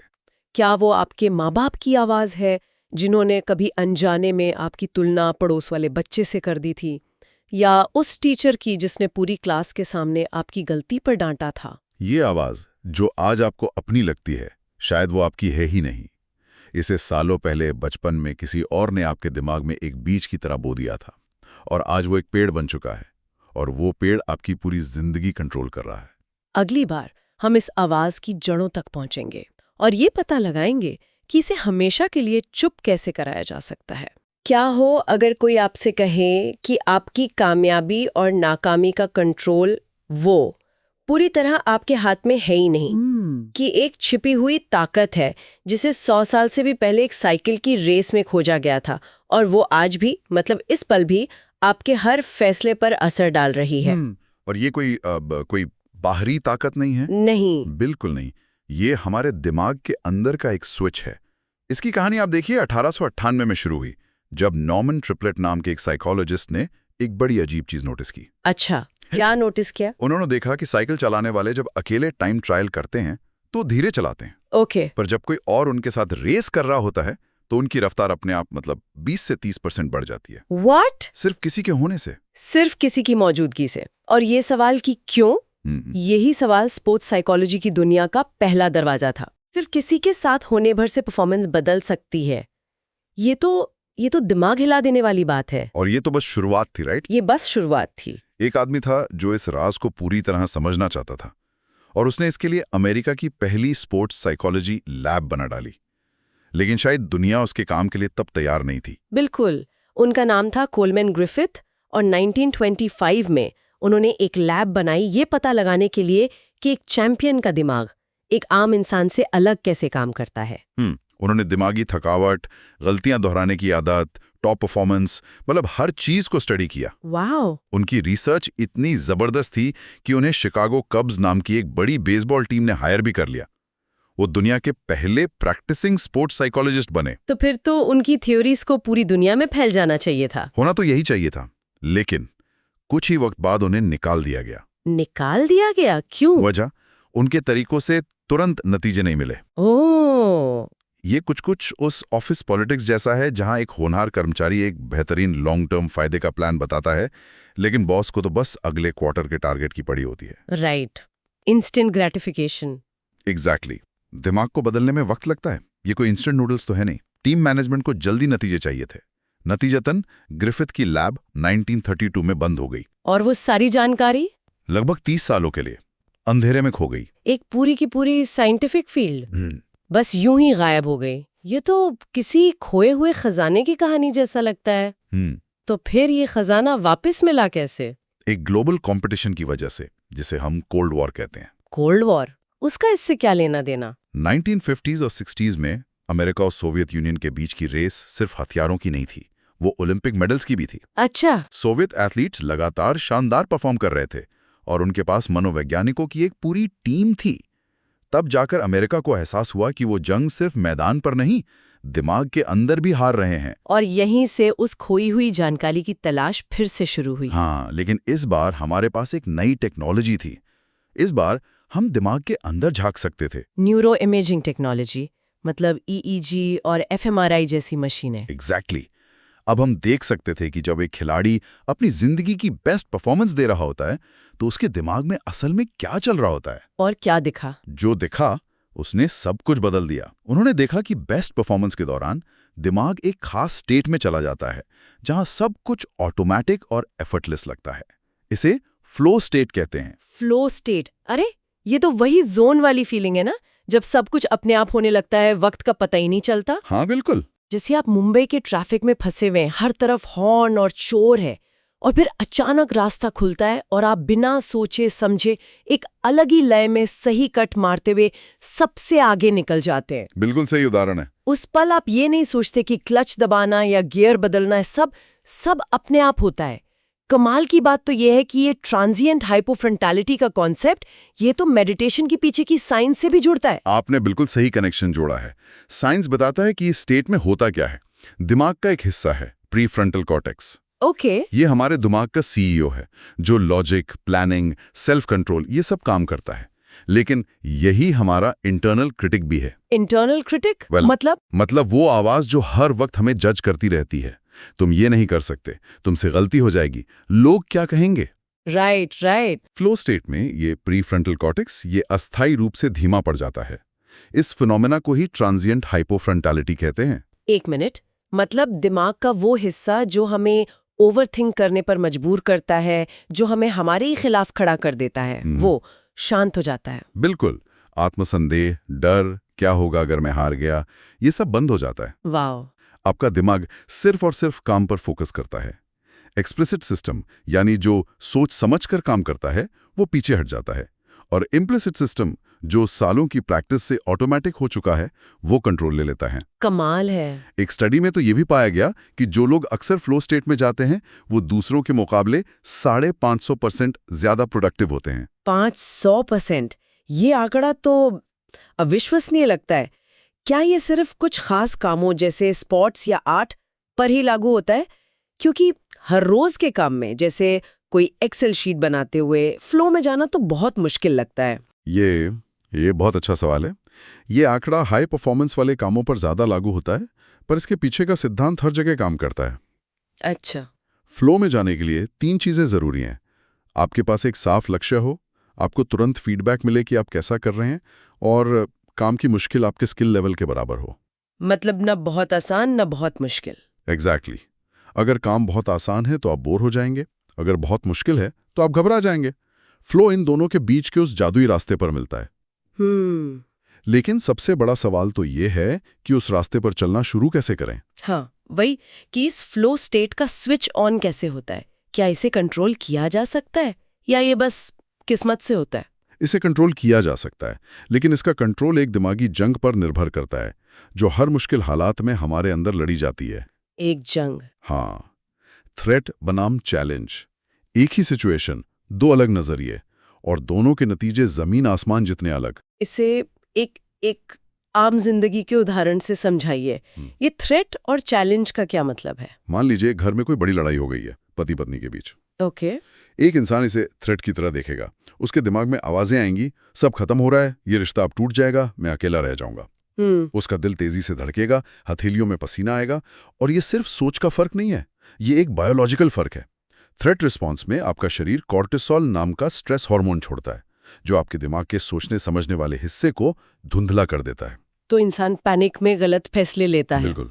और दूसरा इंसान, वो उसी लड़ाई को चैलेंज की तरह देखेगा। हाँ, वो सोचेगा ये मुश्किल है, बहुत मुश्किल है, पर ये हमारे रिश्ते को ठीक करने का, एक दूसरे को बेहतर समझने का एक मौका है, हमें बात करनी होगी। अच्छा। उसका भी दिल तेजी से धड़केगा, पर डर से नहीं, बल्कि फोकस और एनर्जी से, क्योंकि चैलेंज रिस्पॉन्स में शरीर DHEA नाम का हार्मोन रिलीज करता है जो ग्रोथ और फोकस में मदद करता है। सिचुएशन एक, पर अंदर की केमिकल रिएक्शंस पूरी तरह अलग। एक में स्ट्रेस आपको तोड़ देता है और दूसरे में आपको बेहतर बनाता है। ये तो बिजनेस में भी होता होगा। एक मुश्किल क्लाइंट को एक टीम थ्रेट की तरह देख सकती है कि ये क्लाइंट तो हाथ से गया, और दूसरी टीम उसे अपनी प्रॉब्लम सॉल्विंग स्किल साबित करने का चैलेंज मान सकती है। आपने बिल्कुल सही पकड़ा, नतीजा पूरी तरह बदल जाएगा। मुझे याद है जब मैं पहली बार एक बड़ी कॉन्फ्रेंस में बोल रहा था, मेरा दिमाग पूरी तरह से थ्रेट मोड में था। अगर मैं भूल गया तो, अगर लोगों को पसंद नहीं आया तो, और मैंने सब गड़बड़ कर दिया। सालों बाद मैंने सीखा कि उस घबराहट को एनर्जी में कैसे बदलना है। तो सवाल ये है कि वो मास्टर स्विच क्या है जो तय करता है कि हम किसी मुश्किल को थ्रेट की तरह देखेंगे या चैलेंज की तरह? सिचुएशन एक, लेकिन अंदर की कहानी पूरी तरह अलग। एक कहानी हार की तरफ ले जाती है, दूसरी जीत की तरफ। तो इस कहानी को बदलने वाला वो मास्टर स्विच क्या है? वो स्विच है ग्रोथ माइंडसेट। ग्रोथ माइंडसेट, सुना है इसके बारे में? ये एक विश्वास है, एक गहरा यकीन कि आपकी काबिलियत पत्थर की लकीर नहीं है। उसे मेहनत, लगन और सही स्ट्रेटेजी से बदला जा सकता है, बेहतर किया जा सकता है। ये कॉन्सेप्ट स्टैनफोर्ड की साइकोलॉजिस्ट कैरल ड्वेक का है ना? हाँ बिल्कुल। उन्होंने 2 तरह के माइंडसेट की बात की, फिक्स्ड और ग्रोथ। फिक्स्ड माइंडसेट वाले लोग सोचते होंगे कि टैलेंट या तो होता है या नहीं होता। जैसे कुछ लोग कहते हैं मैं मैथ्स में अच्छी नहीं हूँ या मैं पब्लिक स्पीकिंग के लिए नहीं बना हूँ। बिल्कुल, फिक्स्ड माइंडसेट वाले मानते हैं कि उनकी इंटेलिजेंस और टैलेंट पैदाइशी और फिक्स्ड है। जब उन्हें कोई मुश्किल काम मिलता है तो वो उसे अपनी काबिलियत का टेस्ट समझते हैं। और अगर फेल हुए तो इसका मतलब है कि वो काबिल नहीं है, इसलिए वो मुश्किलों से बचते हैं, गलतियों को अपनी नाकामी का सबूत मानकर हार मान लेते हैं। उनका दिमाग हर चैलेंज को एक थ्रेट की तरह देखता है। और ग्रोथ माइंडसेट वाले? ग्रोथ माइंडसेट वाले मुश्किलों को खतरे की तरह नहीं बल्कि सीखने और बेहतर होने के मौके की तरह देखते हैं। जब वो हारते हैं या गलती करते हैं तो वो ये नहीं सोचते कि मैं नाकाम हूं। वो क्या सोचते हैं? वो सोचते हैं इस गलती ने मुझे क्या सिखाया, अगली बार मैं क्या बेहतर कर सकता हूं। उनके लिए मेहनत करना बेवकूफ़ी नहीं बल्कि स्मार्ट होने का तरीका है। तो ये है असली राज। यही असली राज है। ग्रोथ माइंडसेट वो चाबी है जो थ्रेट के दरवाजे को बंद करके चैलेंज का दरवाजा खोलती है। और जब आप चैलेंज के दरवाजे से गुजरते हैं तभी आपका दिमाग फ्लो स्टेट तक पहुंचता है। ये एक चेन रिएक्शन है। तो ये है पूरा ब्लूप्रिंट। ग्रोथ माइंडसेट से चैलेंज रिस्पॉन्स एक्टिवेट होता है, जिससे सही हार्मोन्स रिलीज होते हैं और वो हमें फ्लो स्टेट में ले जाते हैं। ये थ्योरी तो कमाल की है, लेकिन इसे प्रैक्टिस में कैसे लाएं? क्या कोई तरीका है जिससे हम अपने दिमाग को ये ग्रोथ माइंडसेट अपनाने के लिए ट्रेन कर सकें? बिल्कुल, जानना सिर्फ पहला कदम है। असली चैंपियंस सिर्फ ये जानते नहीं बल्कि इसे प्रैक्टिस करते हैं। प्रैक्टिस? उनके पास कुछ तय दिमागी रिचुअल्स और फ्रेमवर्क होते हैं जिन्हें वो हर मुकाबले से पहले, उसके दौरान और उसके बाद इस्तेमाल करके अपने दिमाग को लगातार रीवायर करते हैं। वो अपने माइंडसेट को एक मसल की तरह ट्रेन करते हैं। तो ऐसा ही कोई एक फ्रेमवर्क या रिचुअल बताइए जिससे कोई भी इस्तेमाल कर सके, चाहे वो एथलीट हो या कोई स्टूडेंट जो एग्जाम देने जा रहा हो। एक बहुत ही पावरफुल फ्रेमवर्क है जिसे 15 मिनट मेंटल रूटीन कहते हैं। ओके। ये किसी भी बड़े इवेंट जैसे मैच, प्रेजेंटेशन या इंटरव्यू से ठीक पहले किया जाता है। इसके 3 सिंपल स्टेप्स हैं। पहला स्टेप है acknowledge and accept the nerves. मतलब जो घबराहट हो रही है उसे मानो और स्वीकार करो। हाँ, उससे लड़ो मत। अपने आप से कहो, हाँ मेरा दिल तेजी से धड़क रहा है, ये नॉर्मल है। इसका मतलब है कि ये चीज मेरे लिए मायने रखती है। मतलब डर को दबाने के बजाय उसे एक सिग्नल की तरह देखना है कि हम तैयार हो रहे हैं। एग्जैक्टली। दूसरा स्टेप है रीफ्रेम द गोल। अपना फोकस नतीजे से हटाकर प्रोसेस पर ले आओ। कैसे? मुझे ये मैच जीतना ही है, ये सोचने के बजाय सोचो मुझे अगले 10 मिनट तक अपना बेस्ट देना है या मुझे अपनी तैयारी के हिसाब से खेलना है। अच्छा। जीतने या हारने का प्रेशर थ्रेट पैदा करता है, लेकिन अपने प्रोसेस पर फोकस करना चैलेंज मोड को ऑन करता है, क्योंकि प्रोसेस आपके कंट्रोल में है, नतीजा नहीं। ये बहुत जरूरी बात है। हम अक्सर नतीजे के बारे में सोचकर ही सारा प्रेशर बना लेते हैं। और तीसरा और आखिरी स्टेप है focus on one actionable Q, यानी किसी एक बहुत छोटी और कंट्रोल की जा सकने वाली चीज पर अपना पूरा ध्यान लगा दो। जैसे एक क्रिकेटर के लिए हो सकता है गेंद को बल्ले के बीच से कनेक्ट करना है। एक स्पीकर के लिए मुझे अपनी पहली लाइन पूरे कॉन्फिडेंस से बोलनी है। एक स्टूडेंट के लिए मुझे पहले सवाल को ध्यान से पढ़ना है। ये आपके दिमाग को भविष्य की चिंताओं से निकालकर वर्तमान के पल में ले आता है। ये 3 स्टेप्स, घबराहट को स्वीकारना, लक्ष्य को रीफ्रेम करना और एक एक्शन पर फोकस करना, आपके दिमाग को थ्रेट मोड से निकालकर चैलेंज मोड में स्विच कर देते हैं, ठीक उस वक्त जब आपको इसकी सबसे ज्यादा जरूरत होती है। तो ये है चैंपियन के दिमाग का असली सीक्रेट। ये कोई जादुई गोली नहीं बल्कि एक प्रैक्टिस है, एक अंदरूनी दुनिया बनाने की प्रैक्टिस, जहां मुश्किलों को दावत दी जाती है, जहां फ्लो एक आदत बन जाता है और जहां गलतियां सबसे बड़ी टीचर होती हैं। नॉर्मन ट्रिपलेट की साइकिल रेस से लेकर आज की न्यूरो इमेजिंग तक पूरी कहानी इसी एक सच पर आके टिकती है कि आपकी बाहरी दुनिया को आपकी अंदरूनी सोच कंट्रोल करती है। और शायद असली सवाल ये नहीं है कि आप कितने काबिल हैं, असली सवाल ये है कि आप अपनी काबिलियत की कहानी अपने दिमाग में लिखते कैसे हैं। क्योंकि जिस पल आप मुश्किल को एक खतरे की जगह सीखने का मौका मान लेते हैं ना, उसी पल आप आधा मैच तो जीत ही जाते हैं।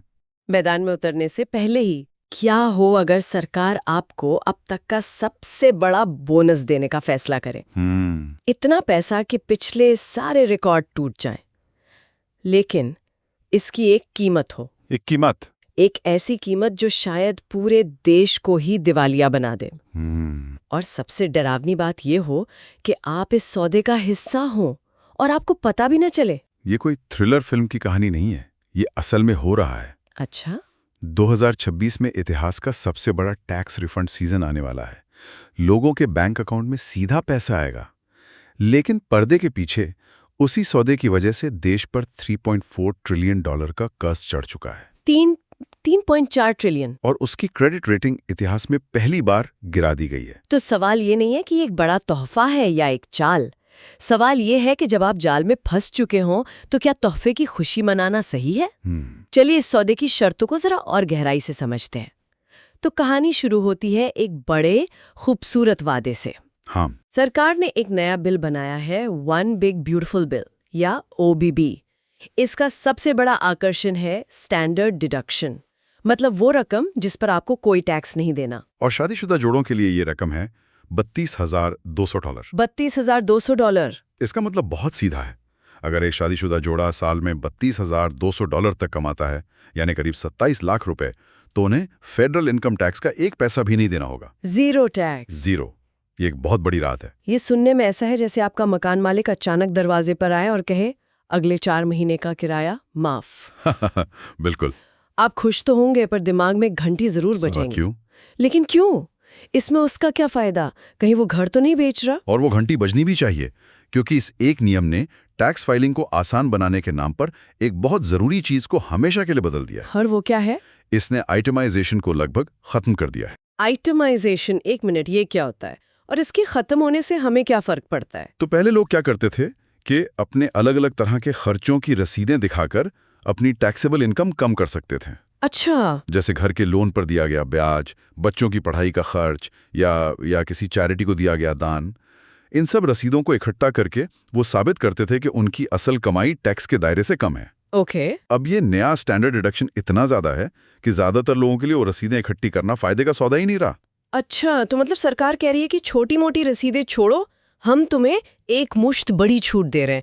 ये तो काफी फेयर लगता है। सतह पर तो है, लेकिन इसका एक गहरा असर है। इसने चैरिटीज को बहुत नुकसान पहुंचाया है।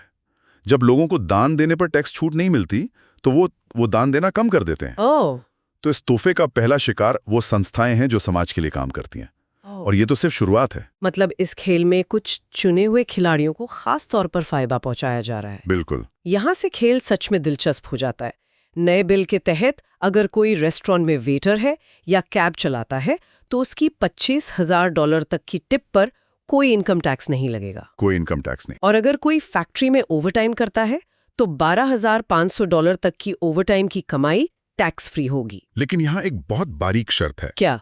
ये इनकम सिर्फ फेडरल इनकम टैक्स से मुक्त है, पेरोल टैक्स से नहीं। अच्छा। यानी वो पैसा जो सोशल सिक्योरिटी, जो बुढ़ापे की पेंशन के लिए होता है, और मेडिकेयर जो बुजुर्गों के स्वास्थ्य बीमा के लिए है, हाँ, उसके लिए पैसा अभी भी कटेगा।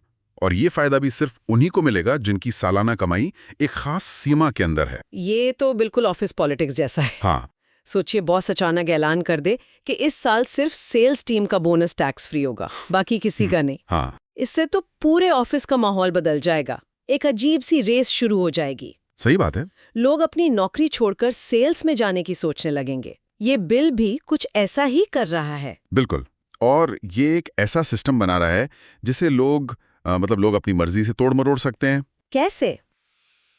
ऐसी पूरी संभावना है कि कंपनियां अपने कर्मचारियों की बेसिक सैलरी कम करके उन्हें ओवरटाइम में ज्यादा पेमेंट करें, ताकि कर्मचारी का इनकम टैक्स बचे और शायद कंपनी का भी कुछ फायदा हो। मतलब नियमों के साथ खेलना। हाँ, नियमों के साथ खेलना। लेकिन सरकार ऐसा कर क्यों रही है? कुछ खास ग्रुप्स को इस तरह टारगेट करने के पीछे क्या सोच है? क्या ये सिर्फ उन लोगों की मदद के लिए है या फिर ये एक बड़ी राजनीतिक चाल का हिस्सा है? ये एक बहुत अहम सवाल है।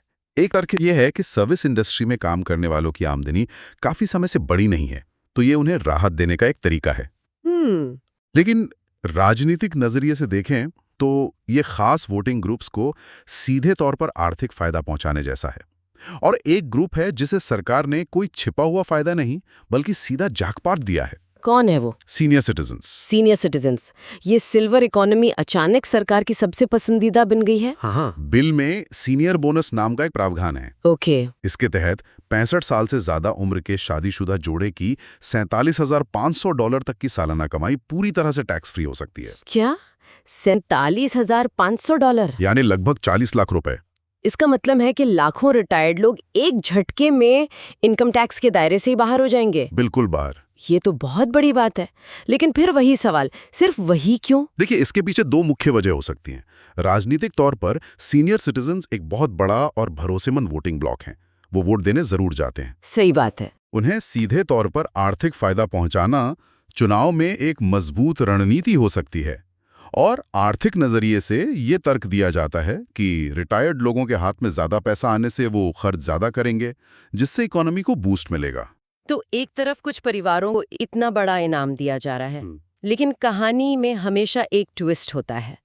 जहां कुछ परिवार जीत रहे हैं, वहीं कुछ दूसरे परिवार अनजाने में एक जाल में फंस रहे हैं, खासकर वो जो कामयाब हैं। इसे कहते हैं मैरिज पेनाल्टी। Marriage penalty. हाँ। शादी की सजा। हाँ, इसे समझना थोड़ा जरूरी है।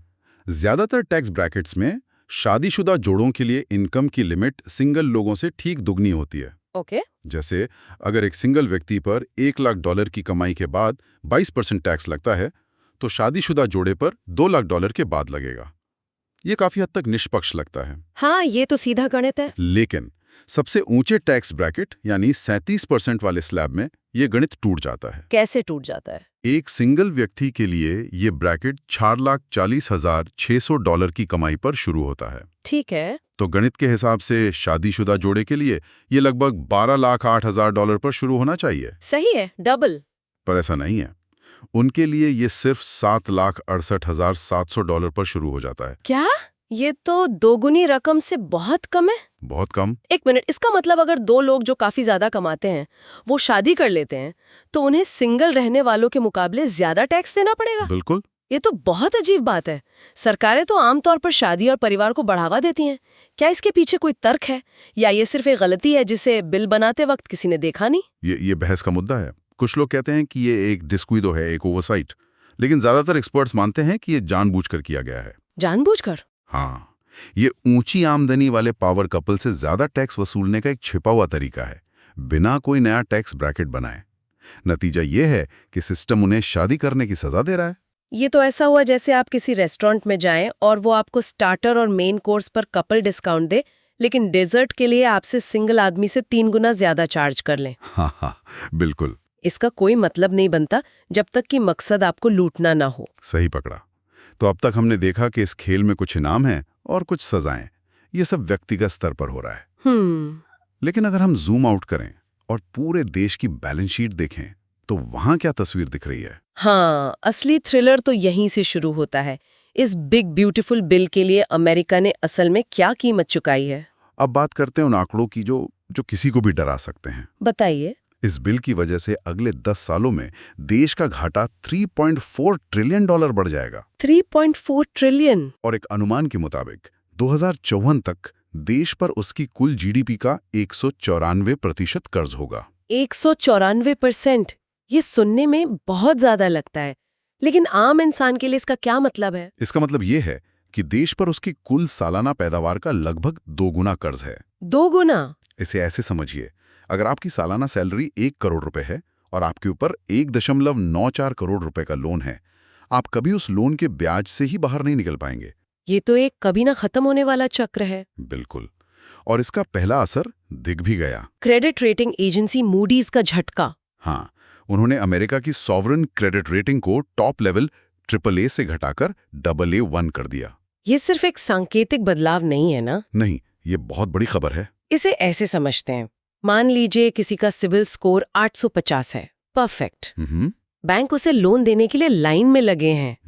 फिर एक दिन वो अपने पड़ोस में एक जबरदस्त पार्टी देने के लिए अपने सारे क्रेडिट कार्ड मैक्स आउट कर देता है। हा। अगले ही दिन उसका सिविल स्कोर धड़ाम से नीचे गिर जाता है।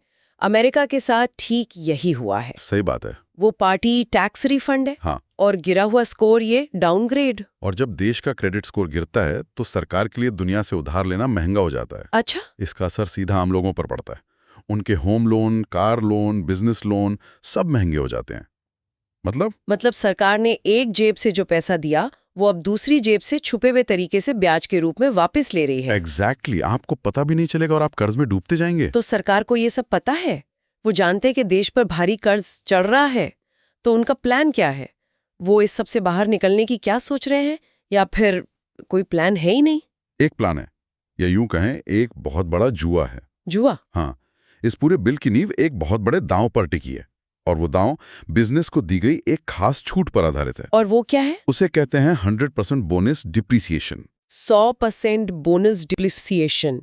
आसान भाषा में इसका क्या मतलब हुआ? आसान भाषा में, अगर कोई कंपनी एक नई मशीन खरीदती है, मान लीजिए 10 करोड़ की, तो वो उस मशीन की पूरी कीमत को उसी साल अपने प्रॉफिट से घटा सकती है। पूरी कीमत को? पूरी कीमत। इससे उस साल के लिए उसका टैक्स लगभग 0 हो जाता है। मतलब ये किसी भी बड़े निवेश पर एक तरह का इंस्टेंट मैसिव डिस्काउंट है। बिल्कुल। और सरकार का दाव ये है कि इस छूट के लालच में कंपनियां धड़ाधड़ निवेश करेंगी, नई फैक्ट्रियां लगाएंगी, नई टेक्नोलॉजी खरीदेंगी और लाखों नई नौकरियां पैदा होंगी। सरकार को उम्मीद है कि इससे अर्थव्यवस्था में इतनी जबरदस्त तेजी आएगी कि जो नया टैक्स रेवेन्यू आएगा वो इस $3.4 ट्रिलियन के घाटे को पाट देगा। ये एक ऑल इन गैम्बल है। तो तस्वीर अब पूरी तरह साफ है। एक तरफ आम लोगों के लिए अच्छी खबर है, कम टैक्स, बड़ा रिफंड, आसान फाइलिंग, और दूसरी तरफ देश की आर्थिक नींव हिल चुकी है और उसे बचाने के लिए एक बहुत बड़ा जुआ खेला जा रहा है। ये पूरा सिस्टम एक अगर पर टिका है। अगर ये बोनस डिप्रिसिएशन वाला दांव काम कर गया, अगर कंपनियां उम्मीद के मुताबिक निवेश करती हैं और अगर इकोनॉमी रॉकेट की तरह उड़ान भरती है, तो शायद सब ठीक हो जाए। शायद। तो हमने प्लान देख लिया, खिलाड़ी देख लिए और कीमत भी देख ली।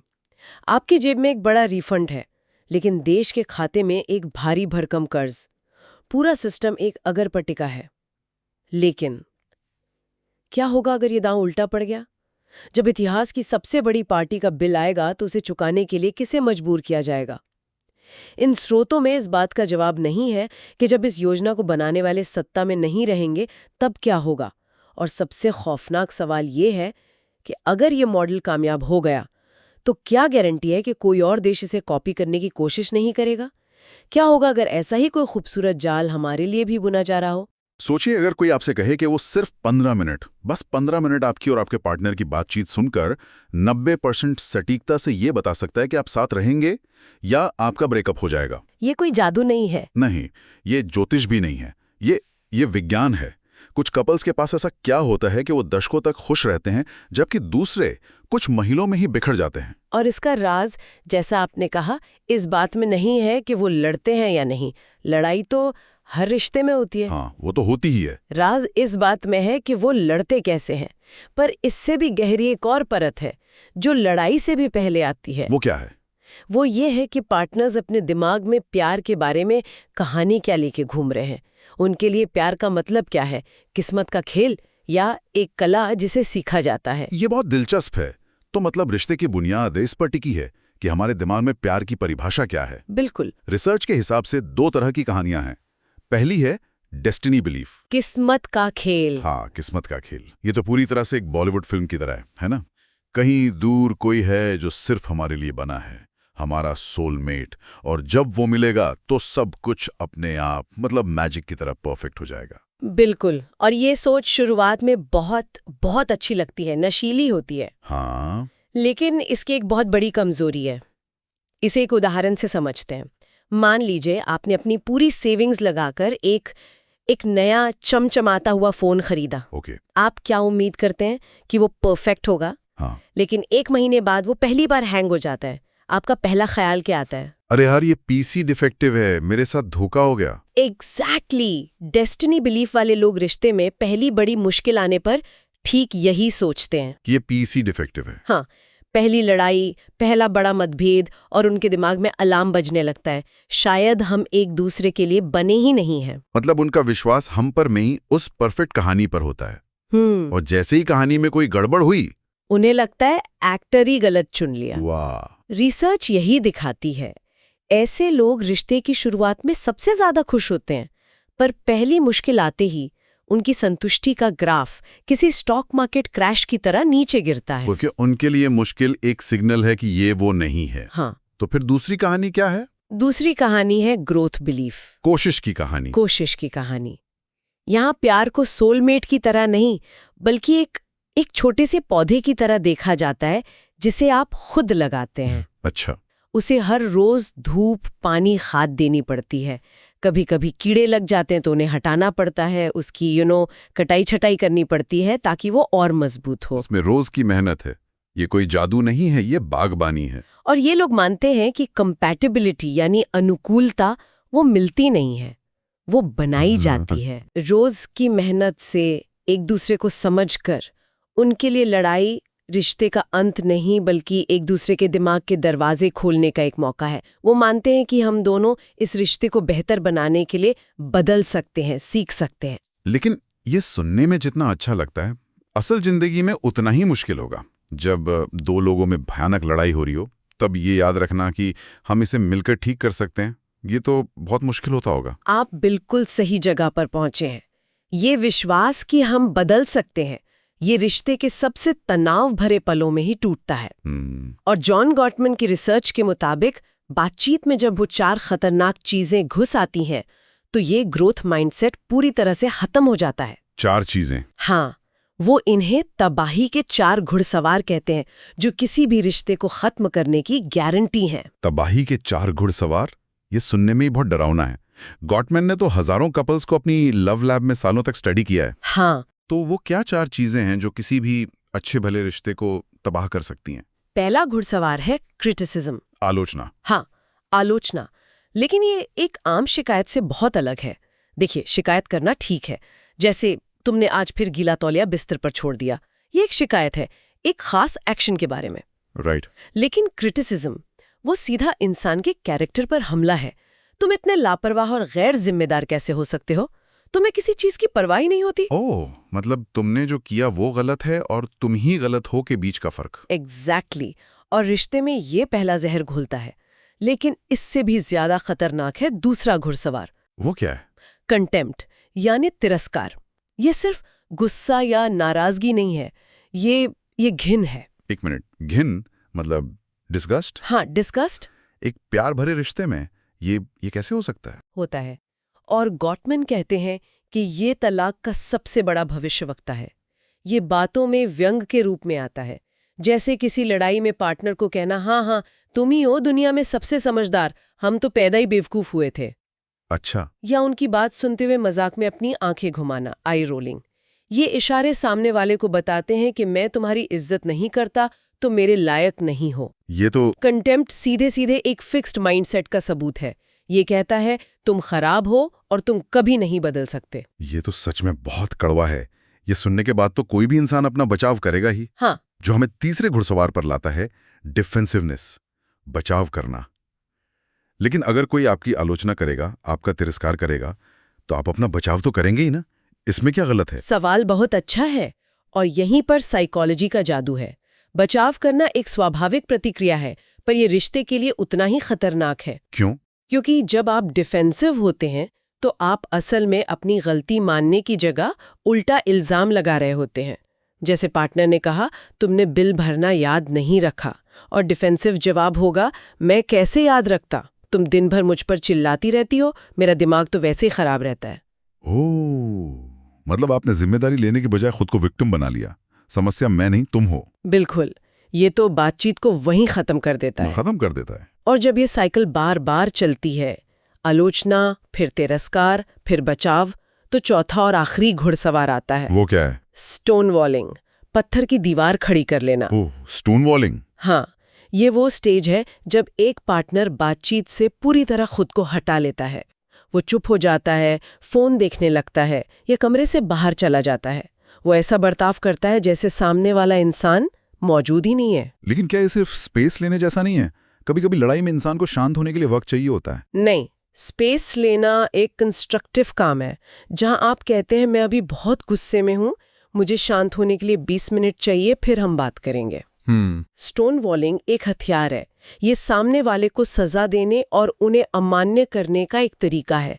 ये अक्सर तब होता है जब कोई इंसान भावनात्मक रूप से इतना थक चुका होता है कि उसे लगता है कि अब कुछ भी कहने का कोई फायदा नहीं है। तो शट डाउन हो जाता है। हाँ, और ये चुप्पी किसी भी चीख से ज्यादा डरावनी होती है। तो ये है वो खतरनाक साइकिल, आलोचना, तिरस्कार, बचाव और आखिर में पत्थर की दीवार।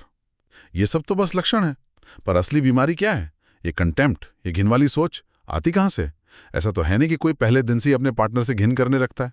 बिल्कुल नहीं, और यही इन रिसर्च पेपर्स का सबसे गहरा और चौंकाने वाला हिस्सा है।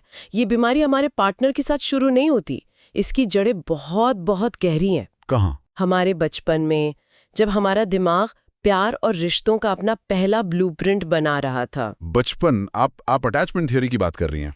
मैंने इसके बारे में थोड़ा पढ़ा है। जॉन बोल्बी, दूसरे विश्व युद्ध के बाद के अनाथ बच्चे। हाँ, कहानी कुछ ऐसी थी कि जिन बच्चों को खाना कपड़ा सब मिल रहा था, वो भी ठीक से जी नहीं पा रहे थे। हाँ, उस वक्त ये क्रांतिकारी आइडिया था। तब सब मानते थे कि बच्चे अपनी माँ से सिर्फ इसलिए जुड़ते हैं क्योंकि वो उन्हें खाना खिलाती है। लेकिन बोल्बी ने कहा, नहीं, ये रिश्ता सिर्फ पेट भरने का नहीं है, ये एक गहरी भावनात्मक सुरक्षा की जरूरत है। अच्छा। जो हमारे जिंदा रहने के लिए उतनी ही जरूरी है जितना कि खाना। और इसी को आगे चलकर मैरी एन्सवर्थ नाम के एक साइकोलॉजिस्ट ने अपने मशहूर स्ट्रेंज सिचुएशन एक्सपेरिमेंट में साबित किया। हाँ, वो एक्सपेरिमेंट जहां माँ बच्चे को कमरे में छोड़कर चली जाती है, तो उससे क्या पता चला? उस छोटे से एक्सपेरिमेंट ने इंसानी रिश्तों के बारे में 3 गहरे राज खोले। उन्होंने देखा कि माँ के जाने और वापस आने पर बच्चे कैसे रिएक्ट करते हैं। इससे 3 तरह के पैटर्न सामने आए: सिक्योर, एंग्शियस और अवॉइड करने वाला। और ये पैटर्न ही हमारे बड़े होने पर हमारे रिश्तों का ऑपरेटिंग सिस्टम बन जाते हैं। ऑपरेटिंग सिस्टम, ये एनालॉजी बहुत अच्छी है। बिल्कुल, जैसे किसी के दिमाग में एक मजबूत स्टेबल ओएस इंस्टॉल्ड है और किसी के दिमाग में एक पुराना बार बार क्रैश होने वाला ओएस। हाँ। तो सिक्योर अटैचमेंट वाला ओएस तब बनता है जब बचपन में आपको पता था कि आपके रोने पर कोई आपको चुप कराएगा। आपको एक गहरी सुरक्षा का एहसास था। ऐसे लोग बड़े होकर मानते हैं कि मैं प्यार के काबिल हूं और मेरा पार्टनर जरूरत पड़ने पर मेरा साथ देगा। ओके। फिर आता है एंग्शियस अटैचमेंट वाला ओएस। ये तब बनता है जब आपके केयरगिवर का बर्ताव भरोसेमंद नहीं था। कभी बहुत प्यार मिला और कभी बिना बात के डांट पड़ गई, तो आप हमेशा एक चिंता में रहते हैं। और तीसरा है अवॉइड करने वाला अटैचमेंट ओएस। ये तब बनता है जब आपकी भावनाओं को लगातार नजरअंदाज किया गया। तो आपने अपनी भावनाओं को दिखाना और महसूस करना ही बंद कर दिया। आपने सीखा कि किसी पर निर्भर रहना खतरनाक है। ये लोग आज़ादी को किसी भी रिश्ते से ज्यादा महत्व देते हैं, और जैसे ही कोई उनके ज्यादा करीब आने की कोशिश करता है, वो दूर भागते हैं। ये तो दिमाग हिला देने वाला है। तो इसका मतलब ये है कि आज 30 साल की उम्र में मैं अपने पार्टनर से जिस तरह लड़ रहा हूं, उसका सीधा कनेक्शन इस बात से है कि 3 साल की उम्र में मेरे रोने पर मेरी माँ ने मुझे गले लगाया था या नहीं। ये सब कैसे जुड़ता है? सीधा कनेक्शन है। सोचिए, एक एंग्शियस ओएस वाला इंसान जिसे हमेशा छोड़े जाने का डर है, वो डेस्टिनी में क्यों यकीन करेगा? क्योंकि इस उम्मीद है कि एक परफेक्ट सोलमेट आएगा जो उसकी सारी चिंताओं को हमेशा के लिए मिटा देगा। लड़ाई होती है तो उसका सबसे बड़ा डर सच होता हुआ दिखता है, इसलिए वो शायद क्रिटिसिज्म का इस्तेमाल करता है, ये सोचकर कि अगर मैं तुम्हें तुम्हारी कमियां दिखाता रहूंगा तो शायद तुम मुझे छोड़कर नहीं जाओगे। और अवॉइड करने वाला इंसान, वो तो किसी के करीब आने से ही डरता है। बिल्कुल। तो वो लड़ाई के वक्त क्या करेगा? वो दीवार खड़ी कर लेगा, स्टोन वॉलिंग करेगा। बिल्कुल, वो वही करेगा जो उसने बचपन में सीखा था। भावनाओं से दूर भागो, क्योंकि उसके ओएस के लिए लड़ाई में इमोशनली जुड़ने से ज्यादा सुरक्षित है पूरी तरह से शट डाउन हो जाना। तो वो चारों घुड़सवार, वो लड़ने के तरीके कोई बुरी आदतें नहीं है, वो सर्वाइवल के तरीके। हाँ, बचपन में सीखे गए सर्वाइवल के तरीके हैं जो अब हमारे अडल्ट रिश्तों को तबाह कर रहे हैं। तो ये है पूरी तस्वीर, बचपन का ब्लूप्रिंट, हमारा अटैचमेंट स्टाइल, जो हमारे आज के विश्वास यानी डेस्टिनी या ग्रोथ वाला माइंडसेट बनाता है। और फिर वो विश्वास हमारी लड़ाइयों में उन 4 घुड़सवारों के रूप में सामने आता है। ये एक चेन रिएक्शन की तरह है। हाँ, ये पूरी मनोवैज्ञानिक कहानी है, एक दिमाग कैसे काम करता है, उसकी पूरी वायरिंग। लेकिन लेकिन क्या हो अगर मैं कहूँ कि सिर्फ आधी कहानी है? ये सब तो दिमाग का खेल है, सॉफ्टवेयर का खेल है। तो असली कहानी क्या है? असली कहानी तो हार्डवेयर के अंदर चल रही है, बायोलॉजी की कहानी। मतलब ये कि क्या होगा अगर मैं कहूँ कि ये सारे विश्वास, ये बचपन के पैटर्न्स, ये लड़ाइयाँ, ये सब सिर्फ कुछ केमिकल्स का नतीजा है।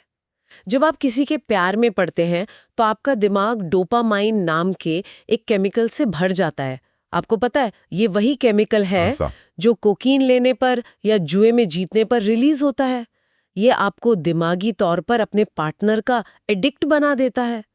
प्यार, जुनून और लत के बीच की रेखा इतनी धुंधली है कि विज्ञान भी उन्हें अलग नहीं कर पाता। तो सवाल ये है कि आप अपने रिश्ते को चला रहे हैं या ये केमिकल्स आपसे अपना खेल खिलवा रहे हैं। क्या हो अगर आपकी सबसे बड़ी कमजोरी, जिसे आप अपनी पहचान का हिस्सा मानते हैं, वो सिर्फ एक कहानी हो, एक ऐसी कहानी जिसे किसी और ने लिखा है और आप बस उसे जी रहे हैं। सोचिए, वो आवाज जो मन में कहती है ये मुझसे नहीं होगा या मैं तो हूं ही आलसी, वो आपकी अपनी आवाज है ही नहीं। और ये कोई फिलॉसफी की क्लास नहीं चल रही है, ये न्यूरोसाइंस का सच है। दर्शकों तक मतलब सच में ये माना जाता था कि हमारा दिमाग एक कंप्यूटर के हार्डवेयर जैसा है, बचपन में जो बन गया सो बन गया। लेकिन पिछले 20 सालों की रिसर्च ने यह साबित कर दिया है कि हमारा दिमाग एक गीली मिट्टी जैसा है, जिसे हमारे तजुर्बे, हमारी आदतें और सबसे बढ़कर हमारी अपनी सोच लगातार आकार देती है। इसी को न्यूरोप्लास्टिसिटी कहते हैं। मतलब हम अपने दिमाग की वायरिंग को बदल सकते हैं, हम खुद उसके आर्किटेक्ट बन सकते हैं। सही। लेकिन यहाँ एक पेच है, अगर ये इतना ही आसान है तो ज्यादातर लोग अपनी बुरी आदतों या नेगेटिव सोच के जाल में फंसे क्यों रह जाते हैं? क्यों? क्योंकि इस कहानी में एक विलन भी है, एक ऐसा अदृश्य दुश्मन जो हमारे अंदर ही छिपा है।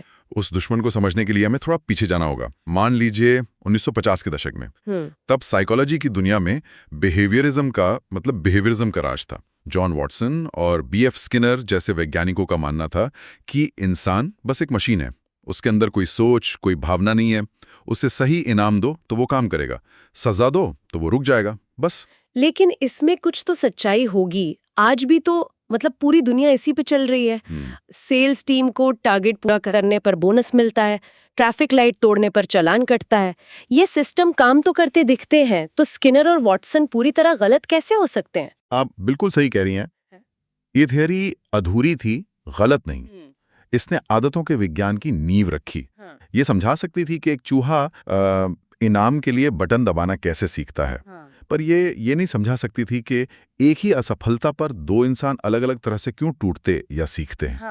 मतलब एक ही थप्पड़ खाकर एक बच्चा डर जाता है और दूसरा जिद्दी बन जाता है। अगर हम सब सिर्फ इनाम और सजा से चलने वाली मशीनें हैं, तो हमारे अंदर का ये गोस्ट, ये कहाँ से आता है? वो क्या चीज़ है जो हमें सिर्फ एक चलता फिरता रोबोट बनने से रोकती है? यहीं से कहानी में एक दिलचस्प मोड़ आता है। 1960 के दशक में जब वैज्ञानिकों ने हिम्मत करके दिमाग के अंदर झांकना शुरू किया, तो उन्होंने एक क्रूअल लेकिन बहुत ज़रूरी एक्सपेरिमेंट किया। इस एक्सपेरिमेंट का नाम था लर्न्ड हेल्पलेसनेस, मतलब सीखी हुई लाचारी। बिल्कुल। उन्होंने कुत्तों के दो ग्रुप बनाए, ग्रुप ए और ग्रुप बी।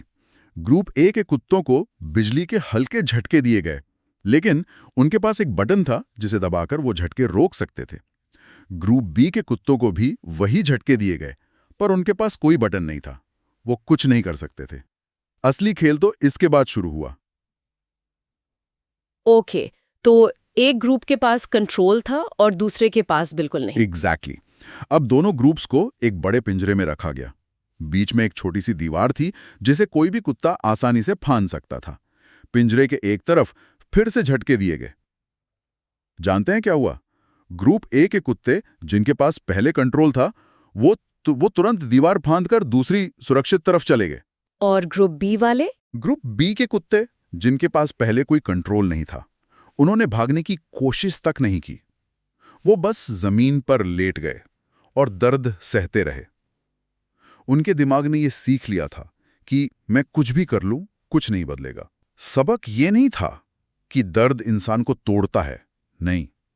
सबक ये था कि ये महसूस करना कि मेरा किसी चीज पर कोई कंट्रोल नहीं है, ये इंसान की हिम्मत को तोड़ देता है। ये तो बिल्कुल उस स्टूडेंट की कहानी जैसी है जो 2-3 बार सरकारी नौकरी का इम्तिहान फेल होने के बाद मान लेता है कि मेरी किस्मत ही खराब है या ये मेरे बस का नहीं है, जबकि हो सकता है कि उसकी तैयारी की स्ट्रैटेजी गलत हो। असफलता एक ही है, लेकिन एक स्टूडेंट सोचता है मैं नाकाबिल हूँ और दूसरा सोचता है मुझे और मेहनत करनी होगी। ये सोच का फर्क, ये कंट्रोल का एहसास, ये आता कहाँ से है? इसका जवाब कैरल ड्वेक नाम की एक रिसर्चर ने अपनी जिंदगी के 30 साल लगाकर खोजा। उन्होंने 2 तरह की सोच, 2 तरह के माइंडसेट की पहचान की, फिक्स्ड माइंडसेट और ग्रोथ माइंडसेट। फिक्स्ड माइंडसेट वाले लोग मानते हैं कि उनका टैलेंट, उनकी इंटेलिजेंस, उनकी काबिलियत पत्थर की लकीर है, जन्म से मिली है, बदली नहीं जा सकती। I am not a math person, मैं क्रिएटिव नहीं हूं, मैं पब्लिक में बोल नहीं सकता। ये तो बहुत निराशाजनक सोच है। इसका मतलब तो ये हुआ कि अगर कोई किसी चीज में अच्छा नहीं है तो वो कभी हो ही नहीं सकता। क्या इसका कोई दूसरा पहलू भी है? बिल्कुल, और यही इस कहानी का सबसे बड़ा टर्निंग पॉइंट है। दूसरा पहलू है ग्रोथ माइंडसेट। ये वो लोग हैं जो मानते हैं कि दिमाग एक मसल की तरह है।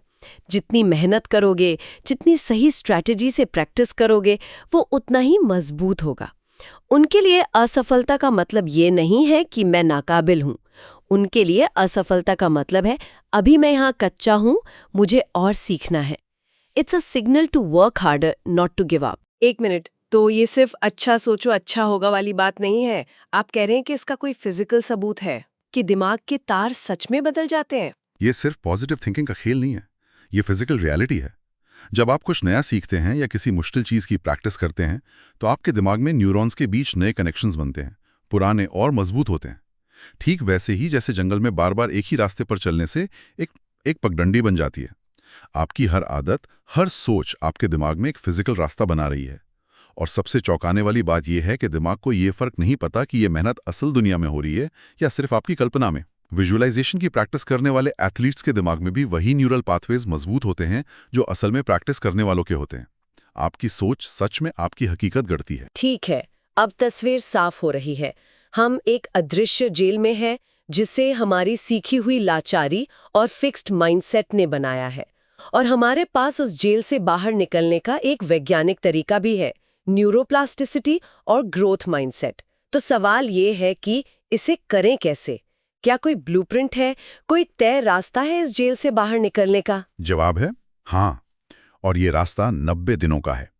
किसी भी गहरी आदत या सोच को बदलने के लिए दिमाग को कम से कम 90 दिन लगते हैं।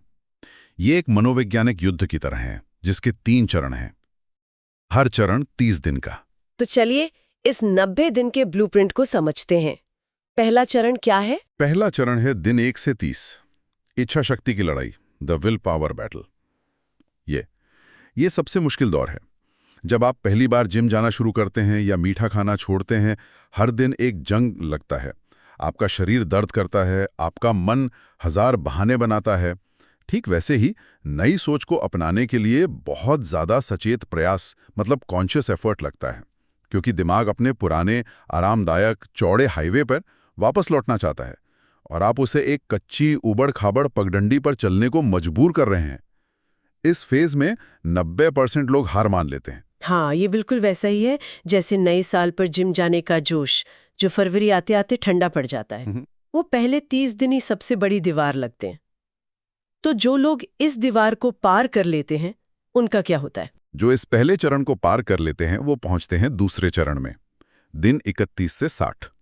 इसे कहते हैं धुंध का छटना, द फॉग लिफ्ट्स। यहां आकर चीजें थोड़ी आसान होने लगती हैं। वो नया व्यवहार या नई सोच अब उतनी जबरदस्ती वाली नहीं लगती। दिमाग में वो नई पगडंडी अब थोड़ी चौड़ी होने लगी है। आपको छोटे छोटे नतीजे दिखने लगते हैं जिससे हिम्मत मिलती है। जिम जाने में अब उतनी जंग नहीं करनी पड़ती, शरीर को आदत होने लगती है। अब लड़ाई इच्छा शक्ति से नहीं बल्कि सब्र और स्थिरता, मतलब कंसिस्टेंसी से है। मतलब ये वो पॉइंट है जहां आपको लगने लगता है कि हाँ, अब मैं सही रास्ते पर हूं, यहां तो सब कुछ आसान लगना चाहिए। यही सबसे बड़ा धोखा है। 60 दिन की जबरदस्त मेहनत के बाद जब इंसान को लगता है कि वो जीत के करीब है, कि उसने आदत को जीत लिया है, तभी दिमाग अपना आखिरी और सबसे खतरनाक दांव खेलता है। ये वो जाल है जिसमें सबसे डिसिप्लिन वाले लोग भी फंस जाते हैं। आखिरी 30 दिन, तीसरा चरण। तो वो आखिरी दांव क्या है? 60 दिन की मेहनत के बाद भी लोग कहाँ आकर चूक जाते हैं? युद्ध, द फाइनल बॉस। इस चरण में दिमाग एक मनोवैज्ञानिक हथियार का इस्तेमाल करता है, जिसे कहते हैं एक्सटिंक्शन बर्स्ट। एक्सटिंक्शन बर्स्ट, ये क्या होता है? सोचिए, एक बच्चा है जो मॉल में खिलौने के लिए जिद करता है और रोने लगता है। हाँ। हर बार आप उसे खिलौना दिला देती हैं। उसके दिमाग में कनेक्शन बन गया, रोना इक्वल्स खिलौना। एक दिन आप तय करती हैं कि अब खिलौना नहीं दिलाएंगी। वो रोता है, आप मना कर देती हैं। अब क्या वो चुप हो जाएगा? नहीं, वो पहले से 2 गुना ज्यादा जोर से रोएगा, जमीन पर लेटेगा, चीखेगा, चिल्लाएगा। वो अपनी पुरानी काम करने वाली आदत का वॉल्यूम 100 गुना बढ़ा देगा। ये जो आदत का आखिरी सबसे हिंसक हमला है, इसी को एक्सटिंक्शन बर्स्ट कहते हैं। वाह, मतलब जब आप सिगरेट छोड़ने के 60 दिन बाद सोचते हैं कि अब मैं कंट्रोल में हूँ, तभी आपको सिगरेट पीने की इतनी जबरदस्त तलब उठेगी जितनी पहले कभी नहीं उठी थी। आपकी पुरानी आदत आप पर आखिरी बार पूरी ताकत से हमला करती है, ये देखने के लिए कि क्या आप सच में बदल गए हैं। बिल्कुल, और 90% लोग इसी हमले में टूट जाते हैं। वो सोचते हैं इतने दिनों की मेहनत बेकार हो गई, मुझ में कोई बदलाव नहीं आया। और वो एक छोटी सी गलती कर बैठते हैं, एक सिगरेट पी लेते हैं, एक दिन जिन छोड़ देते हैं, और दिमाग को सिग्नल मिल जाता है कि पुरानी आदत अभी भी जिंदा है। वो वापस उसी पुराने हाईवे पर लौट आते हैं। ये वो फाइनल बॉस लेवल है जो तय करता है कि इस कहानी का हीरो कौन बनेगा, आप या आपकी सालों पुरानी आदतें। तो इस अदृश्य जेल से निकलकर अपने दिमाग का आर्किटेक्ट बनने का रास्ता साफ है।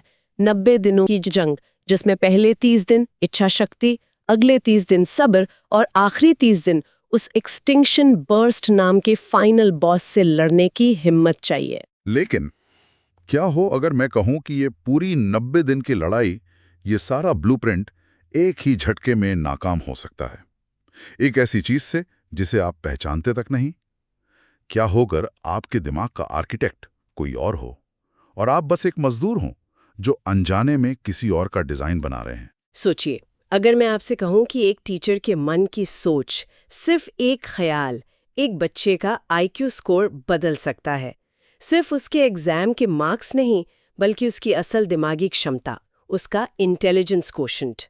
ये कोई फिल्मी कहानी नहीं, बल्कि एक असल मनोवैज्ञानिक प्रयोग का नतीजा है जिसने दशकों तक शिक्षा की दुनिया को हिला कर रख दिया। ये बात है 1968 की। रॉबर्ट रोजेंथाल और लेनोर जैकबसन, ये 2 रिसर्चर्स थे।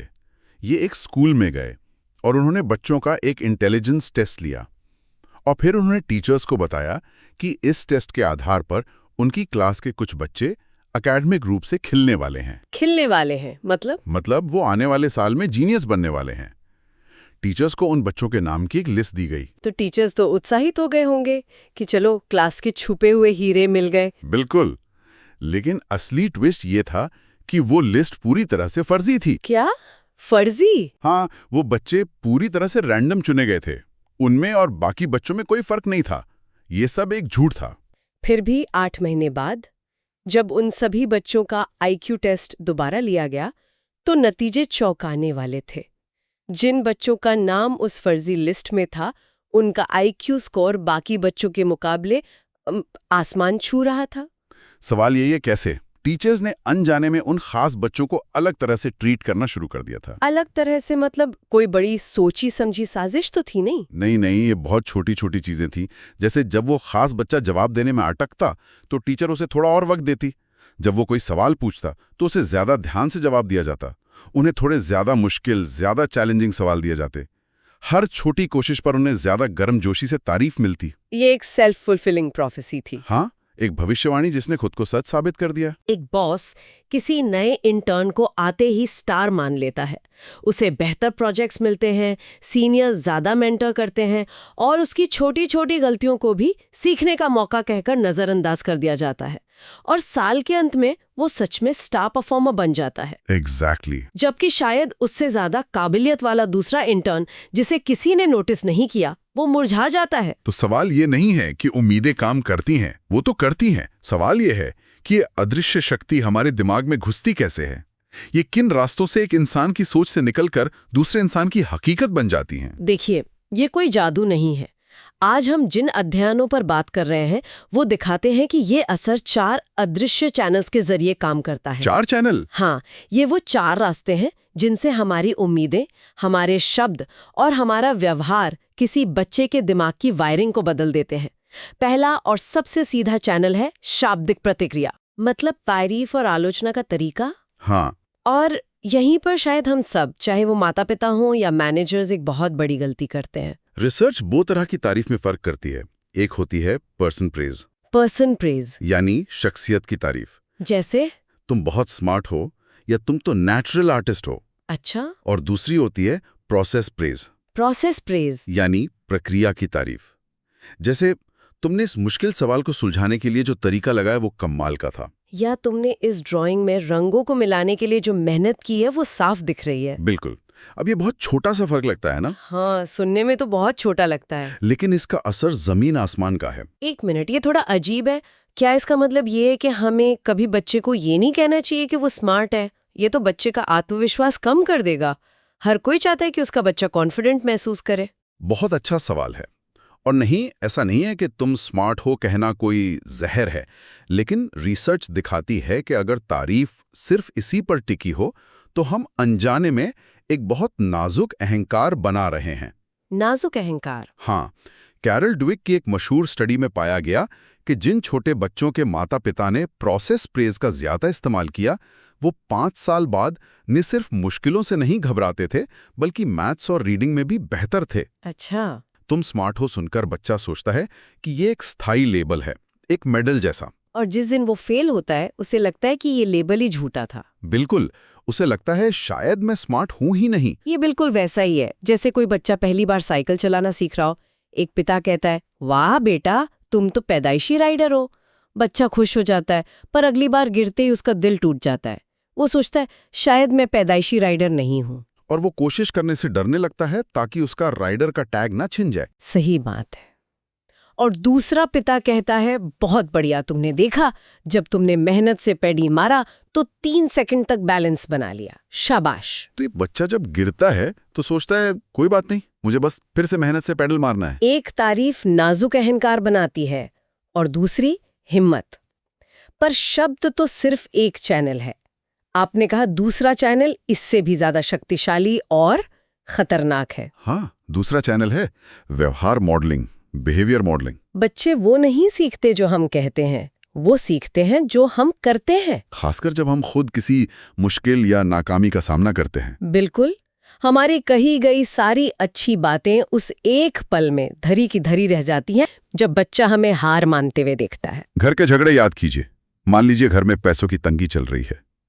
एक पिता परेशान होकर दरवाजा पटक कर कहता है, मुझसे ये सब नहीं संभलता, पता नहीं क्या होगा। बच्चा ये देखकर क्या सीखता है? वो सीखता है कि मुश्किल आने पर घबरा जाना, चिल्लाना और भाग जाना यही सही तरीका है। लेकिन अगर वही पिता बैठकर कहता है, हाँ ये मुश्किल है, पर चलो साथ बैठकर सोचते हैं कि हम कहाँ-कहाँ खर्चे कम कर सकते हैं, कोई ना कोई हल तो निकलेगा। तो बच्चा सीखता है कि समस्याओं का सामना कैसे किया जाता है। ये सबक बिना एक शब्द कहे पढ़ाया जाता है। सही बात है। या सोचिए आप कोई नया फोन इस्तेमाल करना सीख रहे हैं और आपको कोई फीचर समझ नहीं आ रहा। अगर आप झुंझला कर कहते हैं, अरे यार ये टेक्नोलॉजी मेरे बस की नहीं है, हाँ, तो आपका बच्चा सीखता है कि नई और मुश्किल चीजों से दूर रहना चाहिए। लेकिन अगर आप कहते हैं, ये थोड़ा मुश्किल है, चलो इसका YouTube ट्यूटोरियल देखते हैं, तो वो सीखता है कि कोशिश करने से कुछ भी सीखा जा सकता है। हमारे शब्द तो सिर्फ ट्रेलर हैं, हमारा व्यवहार ही पूरी फिल्म है। पर शब्द और व्यवहार तो वो चीजें हैं जो दिखती हैं। सबसे गहरा असर तो उन चीजों का होता है जो कहीं या की नहीं जाती, सिर्फ महसूस की जाती हैं। और यहीं पर तीसरा और चौथा चैनल आता है। तीसरा है भावनात्मक माहौल, इमोशनल एटमॉस्फेयर। मतलब जब घर में या क्लासरूम में कोई गलती करता है या फेल होता है तो हवा में क्या महसूस होता है? क्या माहौल एक कोर्टरूम जैसा हो जाता है जहां गलती एक गुनाह है और सजा सुनाई जाती है? या माहौल एक डॉक्टर के क्लिनिक जैसा होता है जहां गलती एक लक्षण है, एक सिम्टम, जिसे समझने और उसका इलाज करने की कोशिश की जाती है? ये बहुत गहरा पॉइंट है। सोचिए बच्चे की मैथ की रिपोर्ट कार्ड आई है और उसमें नंबर कम है।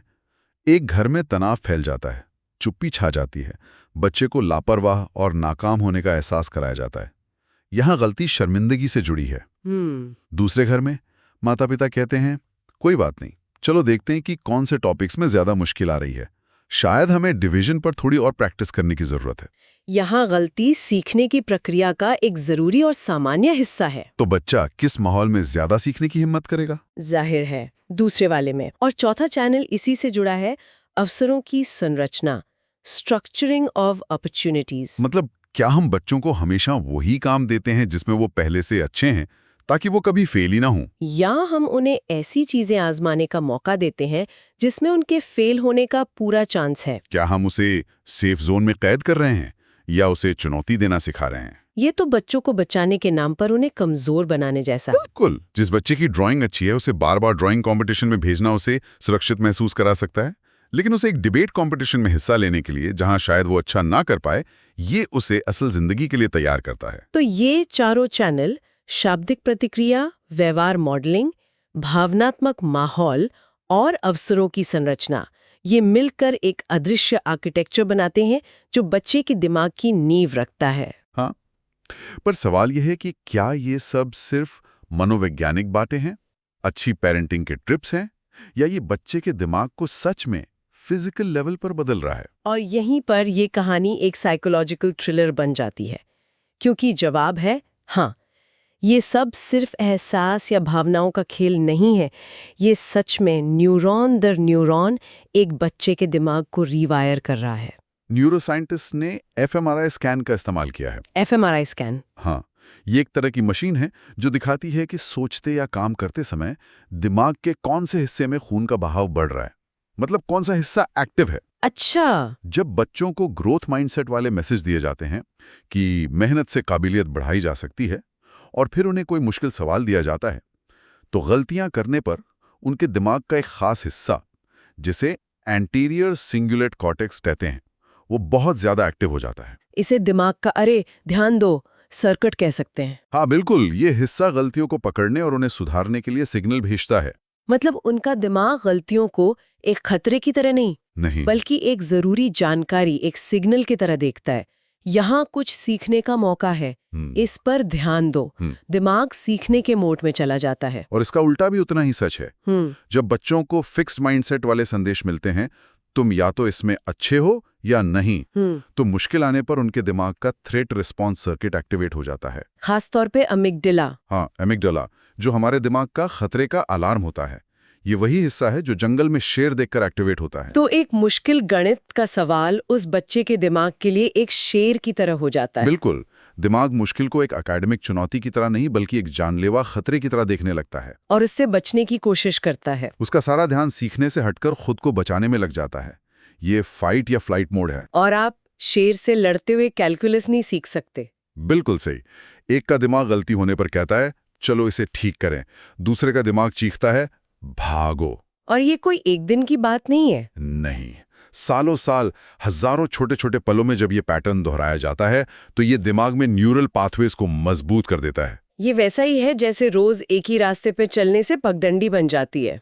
हम अनजाने में अपने बच्चों के दिमाग में या तो सीखने वाली पगडंडी बना रहे होते हैं या डरकर भागने वाली पगडंडी। तो ये साबित हो गया, एक टीचर की सोच, एक माता पिता की तारीफ करने का तरीका, नाकामी पर उनका व्यवहार, ये सब मिलकर एक बच्चे के दिमाग के न्यूरल कनेक्शन को सचमुच बदल सकते हैं। वो अनजाने में उसकी किस्मत लिख रहे हैं और शायद उन्हें इसका अंदाजा भी नहीं है। तो तस्वीर अब साफ हो रही है। हाँ, कि बड़े लोग यानी माता पिता, टीचर, कोच, वो एक बच्चे के दिमाग के आर्किटेक्ट होते हैं। वो अपने शब्दों, व्यवहार और भावनाओं से उसकी मानसिकता की इमारत तैयार करते हैं।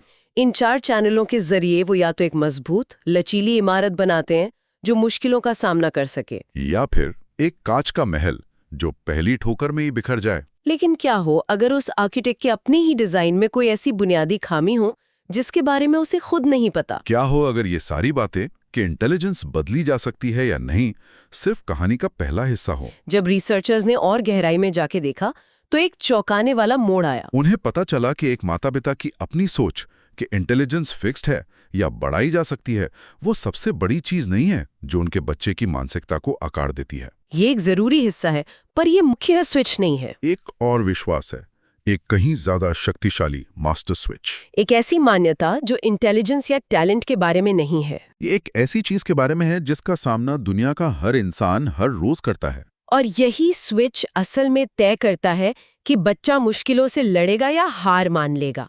और ज्यादातर माता पिता को ये पता ही नहीं होता कि उनका अपना स्विच किस तरफ है, ऑन या ऑफ।